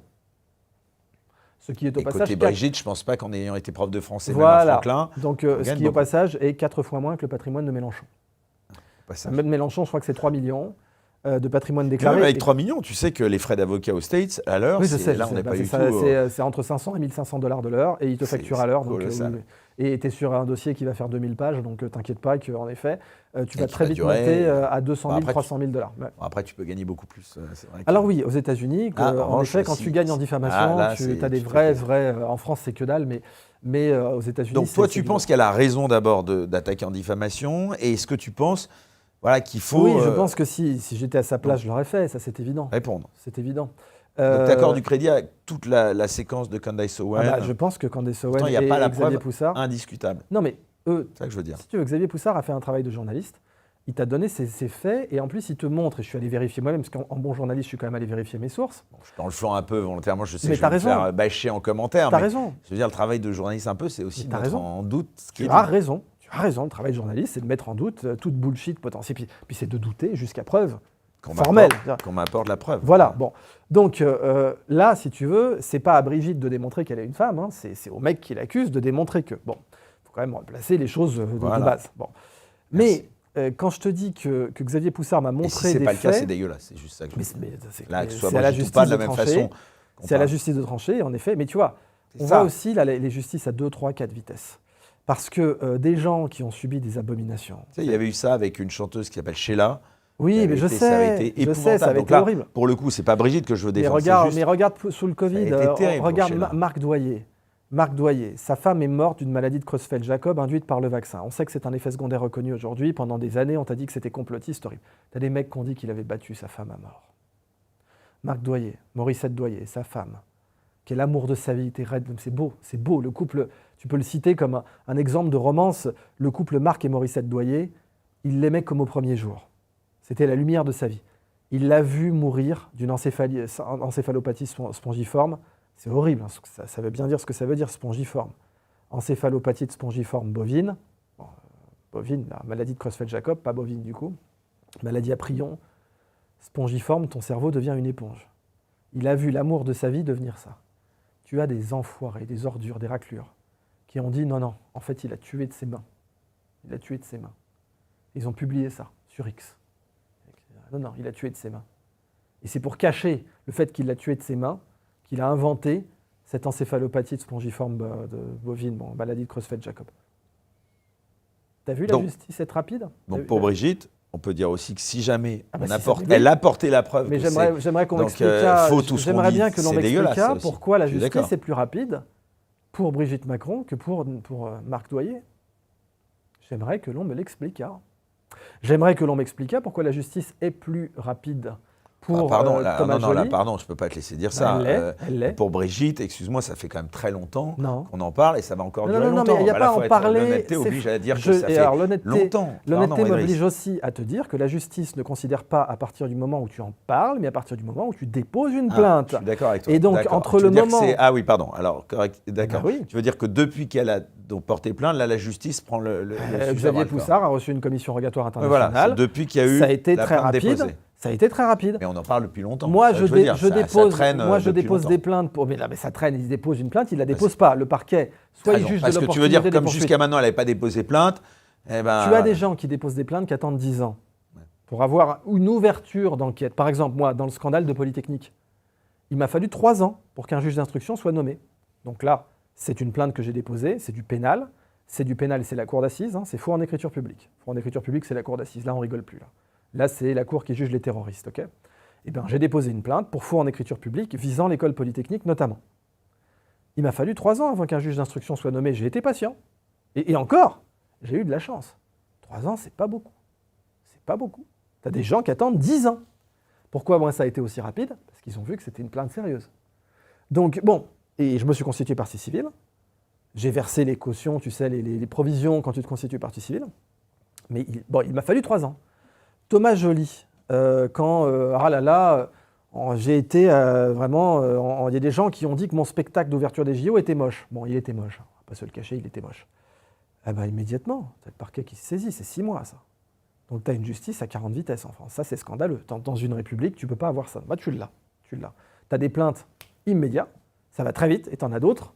Et je te dis encore, je ne suis même pas un cas, je ne suis même pas en position de me plaindre réellement, puisque 3 ans, Pour une plainte aussi Non, grave, ce que c'est tu pas dis, si parce grave. que dans l'affaire, alors bon, on clôt l'affaire, je t'en enfin, prie, je t'en par prie. rapport à Brigitte, mais sur Cohen-Legrand, là, il a, je crois, Oui, il y t'annonces a une déjà, plainte, moi, mais- ouais, non, mais enfin, il y a déjà des actes d'huissier, alors Non, mais des voilà. deux côtés d'ailleurs, parce qu'il faut saluer le travail mais alors, les magnifique actes qu'a fait d'huissier, l'Incorrect. il faut expliquer à notre audience, Mais- les actes d'huissier sont à la charge du Quelqu'un qui plaignant. va demander des rushs. Oui, voilà, alors, mais ça, c'est à la charge du ouais, ça, plaignant. c'est vrai que c'est son Donc initiative. ça, c'est pas le parquet. D'accord. Moi, j'attends de voir Je suis qu'il y a un magistrat. J'attends de voir s'il va se constituer partie civile.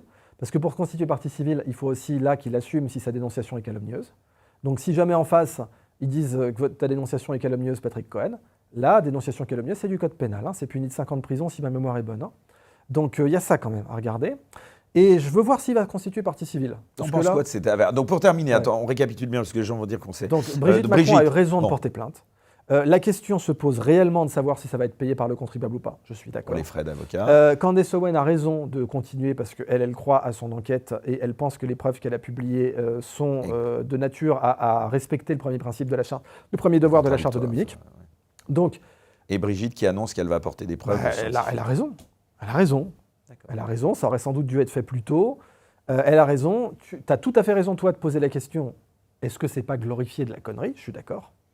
Mais à partir du moment où tu déposes Tu sais, plainte. l'effet Streisand, tu vois, Oui, ça oui. aussi, je pense qu'on va en mais à parler partir du encore moment où plus. tu hein. déposes plainte. Il y a plein de gens qui vont peut-être dire que les preuves qu'elle apporte peuvent être. Bah Enfin, là, on tu connaît mets le doigt- les certificats médicaux Oui, de oui, Mitterrand. tu tout mets le doigt ça, dans un hein. engrenage. Je suis d'accord, je suis d'accord. Mais dans le cas de Mitterrand, c'est un mauvais exemple, puisque là, dans le cas de Mitterrand, Les preuves apportées, enfin les certificats. tout était vrai. tout est- Enfin, on sait que, sauf Ah, les tout preuves apportées était étaient fausses. pipé. Voilà. Bah, Je veux dire, toute l'affaire était vraie. Toute oui, l'affaire mais voilà, journalistique était c'est vraie. ça, c'est- Toutes donc les c'est- preuves apportées par Mitterrand étaient fausses, c'est tout à fait exact. Donc, et puis Mitterrand, bon, tu le vois dans les yeux face à Chirac qui dit « dans les yeux, je le conteste ». Bon.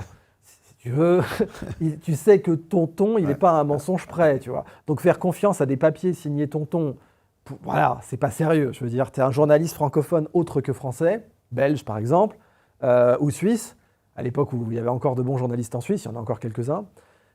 Bon, c'est pas un papier publié par Tonton, et je pense, et Candace, là on est sur une plainte aux États-Unis, hein, pas en France.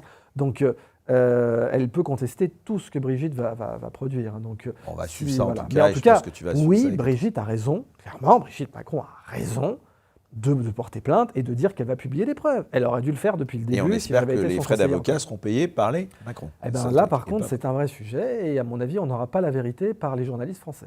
Parce que les mêmes journalistes français qui ont refusé d'enquêter sur le cancer de la prostate de Mitterrand, qui ont refusé d'enquêter sur Saint Francisque, alors que tout le monde le savait, il n'y avait même pas à enquêter si tu veux, hein, qui ont refusé d'enquêter sur le Rainbow Warrior et sur l'amiral Lacoste qui disait « j'ai bien reçu l'ordre de Tonton », qui ont refusé d'enquêter sur les écoutes de l'Élysée, où c'est le pauvre Christian Proutot qui a pris la balle pour Tonton, alors qu'on sait très bien que c'était Tonton derrière, qui ont refusé d'enquêter sur la mort de Gros-Souvre, 2 balles dans la tête dans l'Élysée, suicidé dans l'enceinte du palais, bon, qui ont refusé d'enquêter sur la Mazarine Pinjot et qui ont refusé d'enquêter sur l'autre famille cachée de Mitterrand, parce que je ne sais même pas si tu le savais, mais on lui a trouvé un fils qui avait mon âge à Tonton.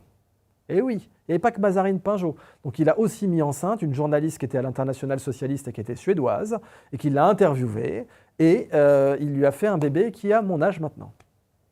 Et bien les journalistes français qui ont refusé d'enquêter sur toutes les affaires que je viens de te citer, tu imagines bien qu'ils ne vont pas enquêter non plus sur si Macron, oui ou non, a payé de sa poche ses frais de justice. Donc ce sera des journalistes étrangers, parce qu'on n'a plus de journalistes en France. Alors, sur l'affaire Cohen-Legrand, Ouais. voilà, au final, donc, ce que ça dit. Pour moi, aucune chance de prospérer sa plainte, on va être très clair. Hein. D'accord. La plainte de Non, Cohen, au-delà, moi, c'est- parce c'est- que là, c'est tu parlais du tout à l'heure du comité d'éthique, le comité d'éthique de France Ah voilà, Télévisions qui te dit qu'il n'y a rien, dédouané. qui te dit qu'il n'y a rien, alors que eux le font tout le temps. Cache investigation. Voilà, ils le font tout le temps. Ils disent ah bah non, mais c'est horrible, c'est une atteinte à sa vie Et privée. les Ulysses. Et cache investigation le fait tout le temps. Cohen a été pris, donc j'en ai parlé. Oui, parce que, alors, non, mais c'est bien de leur dire, en effet, il avait dit exactement le C'est contraire. un estoppel, En parlant c'est un estoppel qualifié. Donc tu Qu'est-ce que dis, c'est un estoppel? C'est donc quand l'estoppel, de c'est Laurent un- Wauquiez, c'est ça un principe juridique dans lequel Dit que quand on tu peut as- t'opposer tes positions antérieures sur un. Par exemple, si tu dis cette personne aurait dû être condamnée pour cet acte et qu'ensuite tu passes devant un tribunal pour le même acte, bah il va t'être tout un reproché l'estoppel. Dire, attendez, on a des enregistrements de vous qui plaidaient formellement. Tu sais, en plus, Cohen, il aime bien croire qu'il plaide, il aime bien croire qu'il a de l'éloquence. Ouais. Il aime bien croire que les gens l'écoutent, non pas parce qu'il est sur cet avou, mais parce qu'il a un certain talent d'éloquence qui est inexistant, soyons clairs.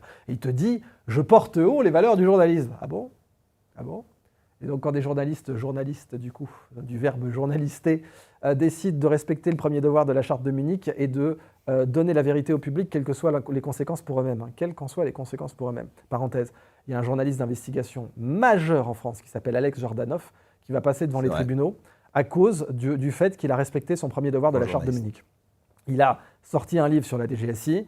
On l'accuse d'avoir mis en danger l'identité de certains agents. Le mec a fait son travail de presse. Il a fait son travail de presse. Point barre. Il a fait son job. Aujourd'hui, il bosse avec Carl Zero. Ouais, il bosse avec Carl Zero, et pas que, c'est une légende ce mec. Eh ben, premier devoir de la charte de Munich, respecter la vérité, diffuser la vérité, quelles qu'en soient les conséquences pour soi-même. Ce qu'a fait Snowden, ce qu'a fait Julian Assange. Donc, ces gens de l'incorrect, qu'on aime ou pas le magazine, ils ont respecté le premier devoir de la charte de Munich. Premier parrain d'ailleurs des incorrects. Absolument. Donc, ils ont mais c'est vrai, alors maintenant, le seul truc, je me fais l'avocat du diable, c'est vrai que maintenant, il faut faire gaffe. C'est-à-dire que dans n'importe quel endroit, restaurant, finalement, si on parle ensemble et que je te dis un truc qui peut être susceptible de faire des buzz, oui, mais attention, voilà, on parle d'un truc qui est quand même potentiellement illégal. Tu sais, c'est pas on est entre la poire et le fromage et tu me dis que je te finalement... montre la lune et regarde le doigt. C'est-à-dire qu'ils étaient en train de dire... Ils étaient en train de confesser un complot contre la démocratie française, tranquillement. Ah, contre la démocratie française. Non, j'extrapole pas. Ouais. La démocratie française, c'est de pouvoir voter en son âme et conscience avec une information juste et non biaisée. Les mecs, ils arrivent et disent, nous, en tant que journalistes, avec les moyens du contribuable, on va faire en sorte que Dati ne soit pas élu à la mairie de Paris. Pardon ? Tu vas utiliser les moyens de ta chaîne pour fausser des élections ? C'est fausser des élections ? Et un mépris, d'ailleurs, les gens qui nous écoutent sont... ils nous écoutent, ils sont cons, mais ils votent comme on leur dit. Voilà, absolument. Alors, ça, c'est pas illégal. Le mépris pour le con, c'est pas illégal. Bon, sinon, ça fait longtemps que je serai en correctionnel pour ce que je pense de Polytechnique, t'imagines bien.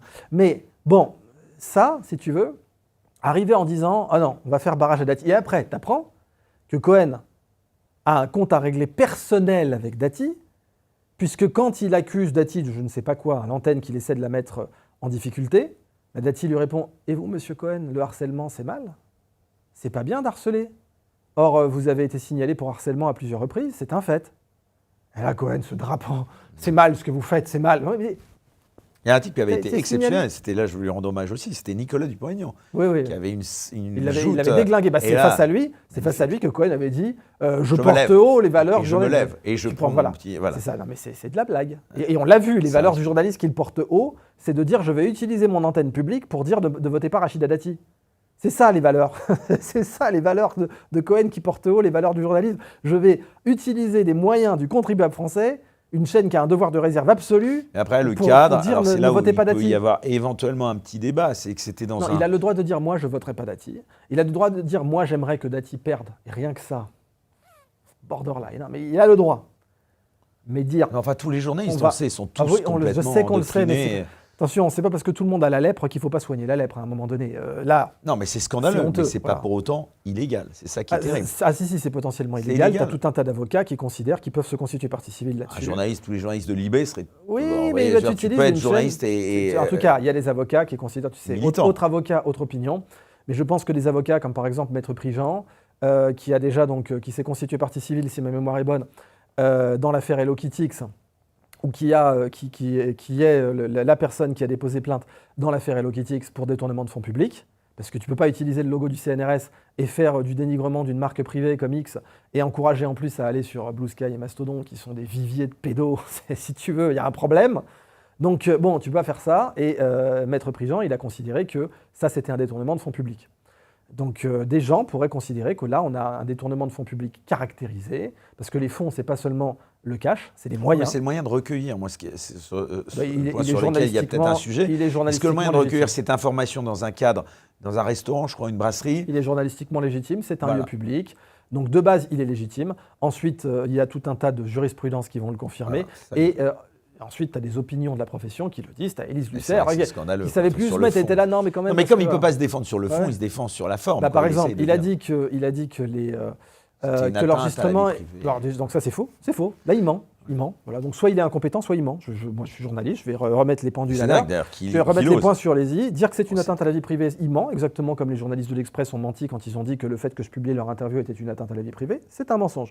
Donc attention. Il n'a aucun contradicteur, c'est à vous. Le mensonge, ça suppose quand même qu'il ait la compétence de le savoir, donc je laisse la possibilité qu'il soit juste incompétent. C'est vrai que c'est quand même une possibilité tout à fait crédible en ce qui concerne ce personnage. Mais ensuite, là, il y a la vraie question de quand il a dit « non, c'était du montage ». Ah oui, alors premièrement, Vous passez votre vie à le faire. Et manque de peau, c'est pas tout à Et fait manque le de cas. peau, ils ont dit pas de problème, on va tout Juliette publier. Brien, c'est Arthur de Vatrigan. Pas de problème, on va sorti tout un communiqué. publier. Et là, on va voir, parce que je l'ai vu, le rush entier. Voilà, moi aussi. Et là, tu vois qu'en fait, c'est pire. C'est pire. Tu vois qu'en fait, c'est pire, qu'ils ont juste fait un Reader's Digest, en réalité, de ce montage. Avec ce montage. Ils ont Manque fait un de peau, Reader's c'est Digest pire. du Bravo rush. l'incorrect. Ouais. Donc là, sa défense, c'est une atteinte à la vie privée, ne tient pas. Sa défense, c'est un montage, ne tient pas. Sa défense, ce n'est pas journalistiquement correct de faire ça, ne tient pas. Et estopelle, parce qu'il avait dit le contraire quand ça ciblait ses ennemis. Et t'ajoutes à ça qu'il a des circonstances aggravantes, puisqu'il déteste Rachida Dati personnellement. Et on le voit bien, parce que Rachida Dati qui lui dit « Mais enfin, monsieur Cohen, le harcèlement, c'est mal. » Oui. Bon, du coup, il ne l'aime pas. Ça, en conflit d'intérêts majeur. Donc là, tu as une circonstance aggravante, puisque tu as une mens rea, l'esprit coupable. C'est-à-dire que tu as envie de te faire Dati, on le voit, tu as envie de faire en sorte qu'elle échoue au municipal à Paris. Ah, mais là, tu as vu, tu as toute la diaspora du journalisme bobo parisien c'est vraiment, qui s'est une tous caste, ligués t'as une caste. pour revenir au secours du soldat Cohen. Ça prouve qu'en effet, le truc est corrompu fondamentalement. Ce qui nécessite le journalisme citoyen, on en revient là. Il faut des journalistes citoyens. Parce qu'aujourd'hui, tu n'as de vrais journalistes que de journalistes citoyens. D'ailleurs, tu es devenu... Oui, absolument, je suis un journaliste citoyen. Je suis un journaliste citoyen, que tu es absolument. Absolument. Je le revendique et j'en suis fier. Un mot sur Gaza aussi, parce que là aussi, on ne t'attendait pas forcément là-dessus. En plus, avec le communautarisme, tu ne peux pas être musulman et pas parler de Gaza, c'est pas possible. Tu as des gens, on ne leur reprochera pas, si tu veux. Donc au total, j'ai dû faire 14 vidéos sur Gaza, sur ma chaîne. 14. Donc au jour le jour, je t'ai fait une analyse complète d'1 heure sur la plaidoirie de Kembeko Ngeku Kaitobi. J'aimerais bien d'ailleurs tous les gens qui te parlent de Gaza, tu vois, parce qu'ils connaissent Tembeko Ngeku Kaitobi, qui est l'avocat d'Afrique du Sud. Non. Donc voilà, c'est lui qui a plaidé le dossier pour génocide au tribunal, pas à la Cour pénale internationale, au tribunal judiciaire, qui sont tous les deux à La Haye, à la Cour pénale internationale et à la Cour internationale de justice, voilà, l'ICJ. La Cour internationale de justice peut inculper des États, elle ne peut pas les inculper dans le sens où elle ne peut pas menotter un État, et le tribunal pénal international ne peut inculper que des individus, que des personnes physiques. Et Tembeka Ngeku Kaitobi est l'avocat qui a été envoyé par l'Afrique du Sud pour plaider le génocide à la Cour internationale de justice. Moi, il y a plus d'1 an, je faisais un documentaire complet sur sa plaidoirie. Voilà. Donc j'ai fait au total, je dis 14, j'ai dû en faire plus, honnêtement. Tu tapes Gaza sur ma chaîne, puis tu verras toutes les vidéos qui ont été faites. Donc oui, tu es obligé d'en parler, c'est pas possible. Tu seras considéré comme un traître si tu n'en parles pas de toute façon. Donc tu es obligé d'en parler. Et évidemment, j'en ai parlé abondamment. J'ai reçu même donc un journaliste israélien qui parle de génocide.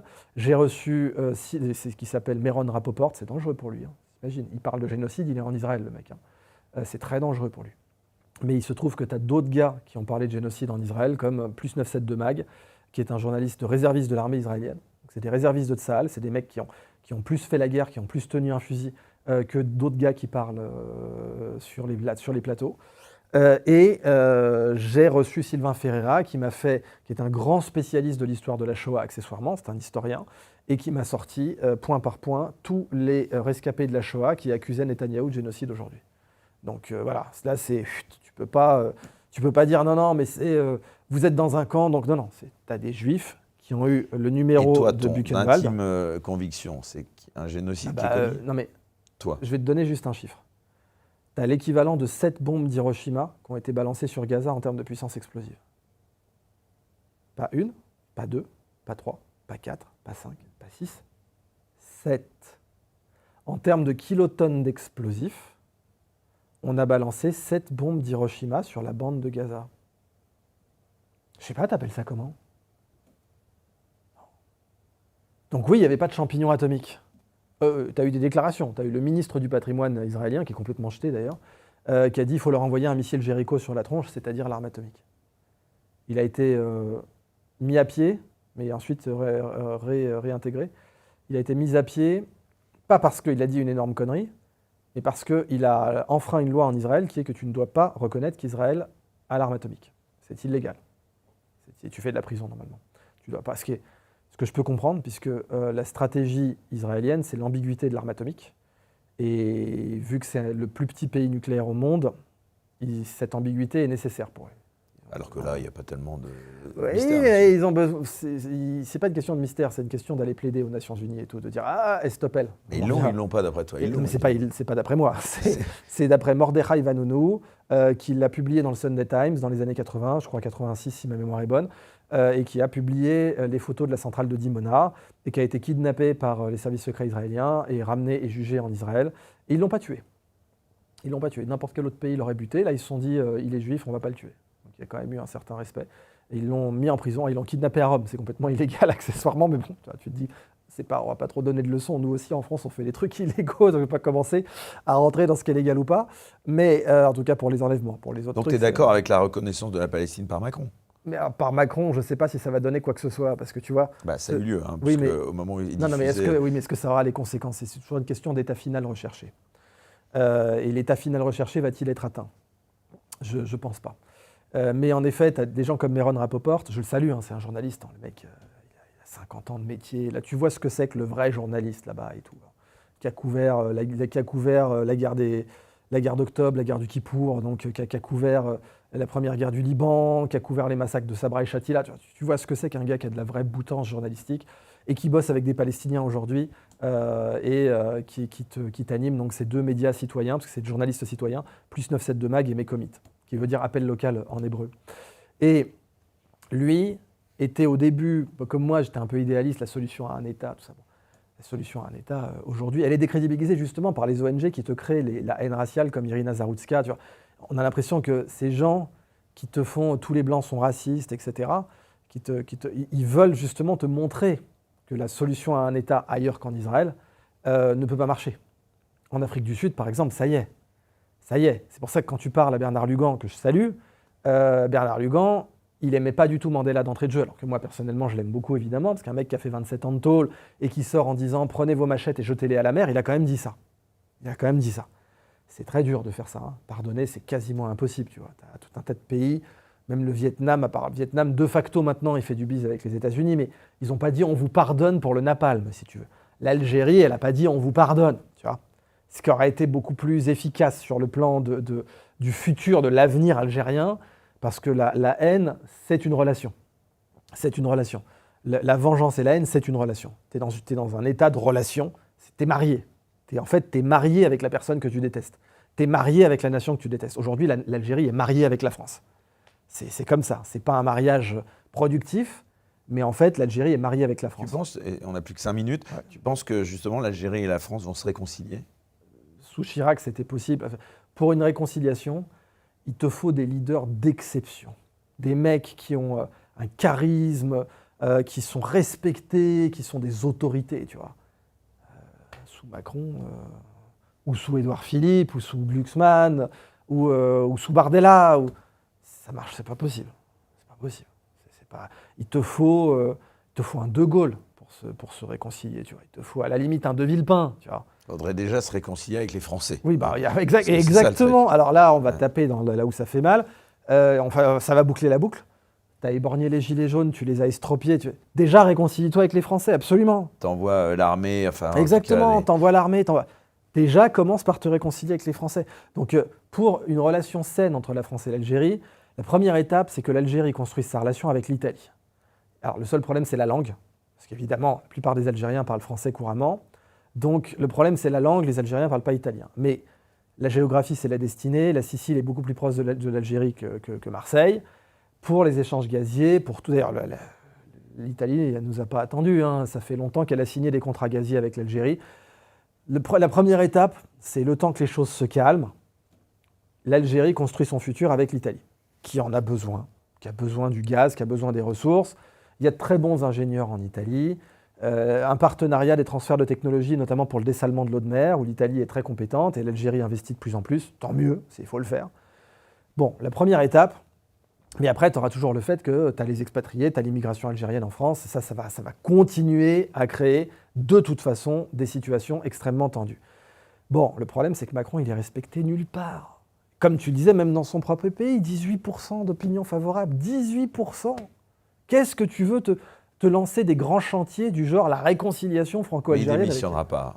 Non, il ne démissionnera pas. Ça, c'est sûr que non. Attends, est-ce que tu crois qu'un mec qui a dit qu'il vienne me chercher va démissionner? Bien sûr que non.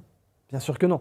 Donc il ne démissionnera pas, c'est certain. Je suis tout à fait Donc, d'accord. tous ces souverainistes qui n'arrêtent pas de dire il faut le destituer, tout ça. De toute Bah, façon, ça non, mais ils ont raison. C'est oui, juste dans que l'intention, mais dans les faits, bah, non, mais pas. ils pourraient Il eux-mêmes. démissionnera pas et le destituer, ça sera Alors très voilà, mais compliqué. je suis d'accord qu'eux-mêmes auraient dû, en effet, se Et donner eux-mêmes, les faudrait moyens. qu'ils arrivent à s'unir. Se donner les moyens, voilà, qu'ils arrivent. Je suis d'accord avec ça. Conclusion. Mais auraient dû se donner les moyens de réseauter, de faire du lobbying pour la destitution.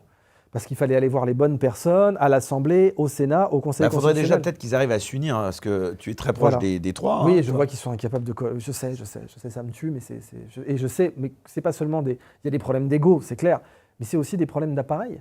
Asselineau, il te dit, bah oui, mais moi j'ai obtenu les 500 signatures. Il a raison. Son parti, il l'a structuré comme un parti qui ne peut pas exister autrement que pour les présidentielles. François Asselineau ne veut pas viser une mairie. Moi, si j'étais son conseiller, la première chose que je lui dirais, c'est en 18 ans, viser une mairie. Une assise. Oui, pour avoir une tribune, pour avoir, regarde même Sarkozy fils, il veut viser la mairie de Menton. Tu vois. Et même lui. Glucksmann, il vise la mairie de Paris. D'ailleurs, si Hidalgo saute, à cause du scandale assez récent de ses notes de frais, bon, il pourrait mieux viser la mairie de Paris. Donc, il faut une assise. 1000 fois, j'ai dit à François Asselineau, on a beaucoup échangé, qu'une mairie de banlieue parisienne, où en fait, en effet, il y a beaucoup de Maghrébins qui l'écoutent et qui seraient prêts à voter pour lui, ça lui aurait donné une assise. Bon, mais son parti, l'UPR, est structuré pour n'être un parti qui ne compte que au présidentiel. Il ne peut compter pour rien d'autre, ni les européennes, ni les législatives, ni les municipales, parce qu'il a été structuré comme ça. À partir de ce moment-là, s'il y a une présidentielle où il n'est pas présent, où il n'essaye pas, où il ne montre pas qu'il a tout fait pour être présent, celle de 2022, c'est ça ?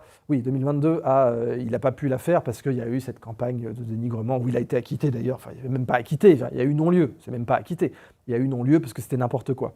Mais en effet, ça a fait qu'il n'a pas eu ses parrainages. Donc, les partis des souverainistes, les Patriotes, l'UPR... Florent Philippot qui a appelé une primaire. Et là, oui, il a appelé une primaire. C'est plutôt à saluer, ça. Mais absolument, mais je n'ai pas dit le contraire. Mais le problème, c'est qu'on voit bien que l'UPR ne peut pas aller à une primaire. Pourquoi ? Parce que s'ils la perdent... oui, mais c'est le jeu, ça. Non, mais c'est le jeu. Non. Une primaire, c'est le jeu pour une élection.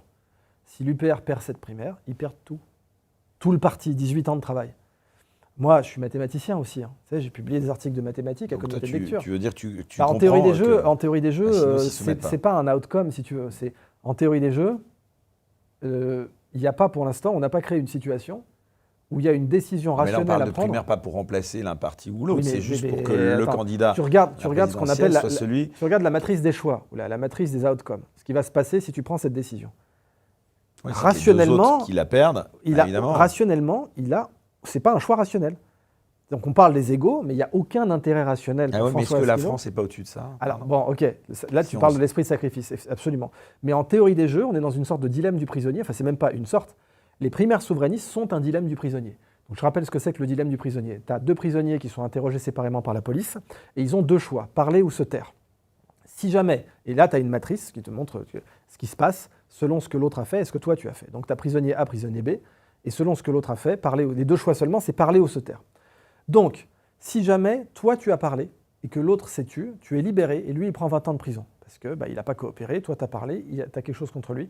Donc si jamais toi tu as parlé et que l'autre s'est tué, 20 ans de prison pour lui, 0 pour toi. Si jamais toi tu as parlé et que l'autre a parlé, c'est 5 ans chacun. Et puis le jeu est symétrique, donc si toi tu t'es tué et que l'autre a parlé, tu prends 20 ans et l'autre prend 0. Donc ça s'appelle le dilemme du prisonnier. Par contre, si vous vous taisez tous les deux, c'est 0 chacun, la police n'a pas 2. Donc je répète, les 2 choix de chaque prisonnier, c'est parler ou se taire, et ensuite tu as les 4 choix, 2 x 2. S'il y en a un qui a parlé et que l'autre n'a pas parlé, s'il y en a un qui a parlé et que l'autre a parlé, voilà. Bon.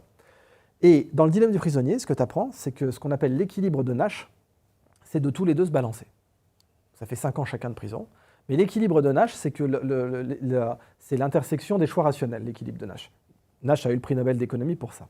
L'interception des choix rationnels, c'est, rationnellement pour l'individu seul, si jamais il ne sait que ce que lui va faire, parler ou ne pas parler, s'il ne parle pas, il a le choix entre 0 et 20 ans. Parce que si en face le mec a parlé, il prend 20 ans de prison. Donc s'il ne parle pas, il prend entre 0 et 20 ans. S'il parle, il prend entre 0 et 5 ans. Donc son choix individuel est de ne pas coopérer et de parler et de trahir. Mais le problème, c'est comme c'est le choix individuel le plus rationnel, l'autre va faire pareil.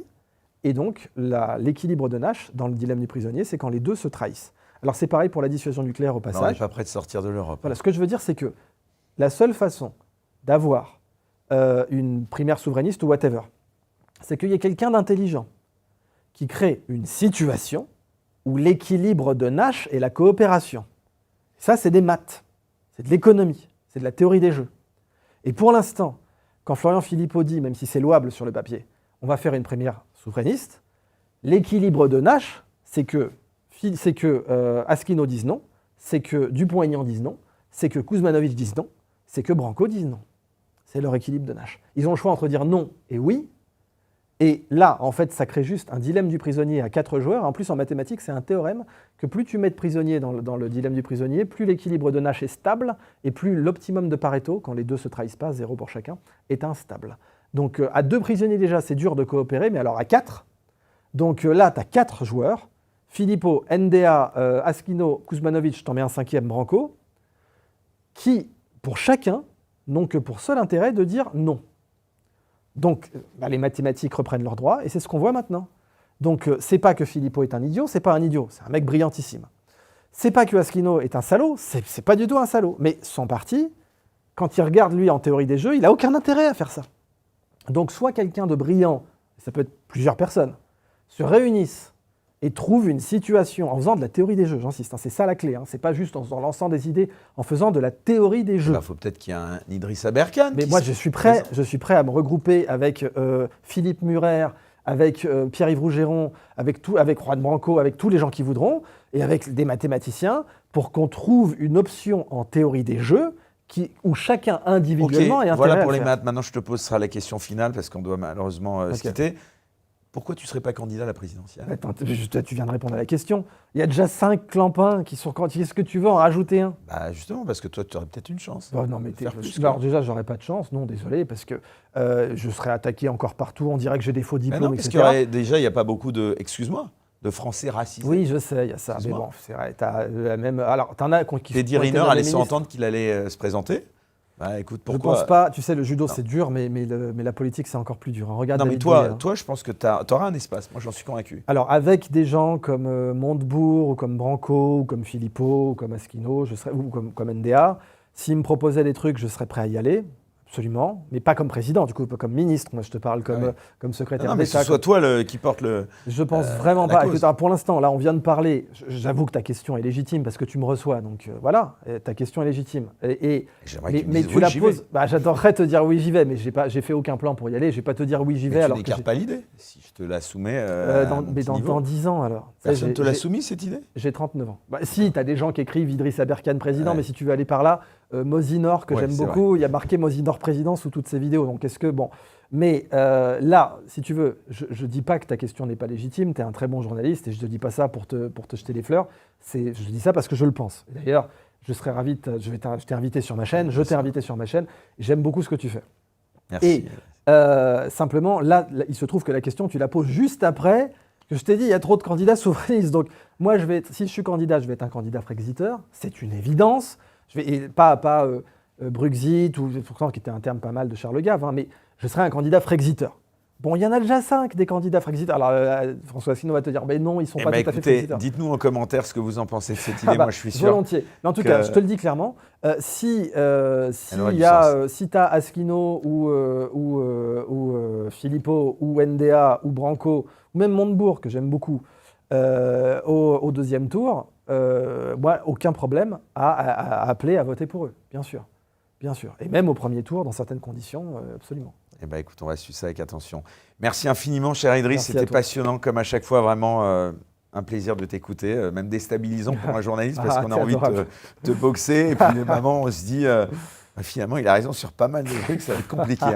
En tout cas, on te retrouve, donc, tu rappelles, sur ta chaîne YouTube. Oui, Idrissa Berkane, absolument. Voilà. Et donc sur X aussi, Idrissa Berkane, pardon. Berkane Idriss, c'est sur Instagram, qui commence à monter un peu, même si je suis un peu nul sur Insta, je ne suis pas très fort sur ça. Mais bravo en tout cas pour ce que tu fais. Merci à toi d'être venu. De porter haut les valeurs, de porter haut les valeurs du journalisme citoyen. Voilà. Merci, cher Idrissa Berkane. Merci à vous tous de nous avoir suivis pour ce très long entretien. On se retrouve la semaine prochaine pour un nouveau numéro des Incorrectibles. Et comme je ne cesse de le dire, surtout, restez incorrectibles et n'hésitez pas au passage à nous soutenir. On en a bien besoin en ce moment sur Substack. Très bonne fin de soirée à tous. Bye bye.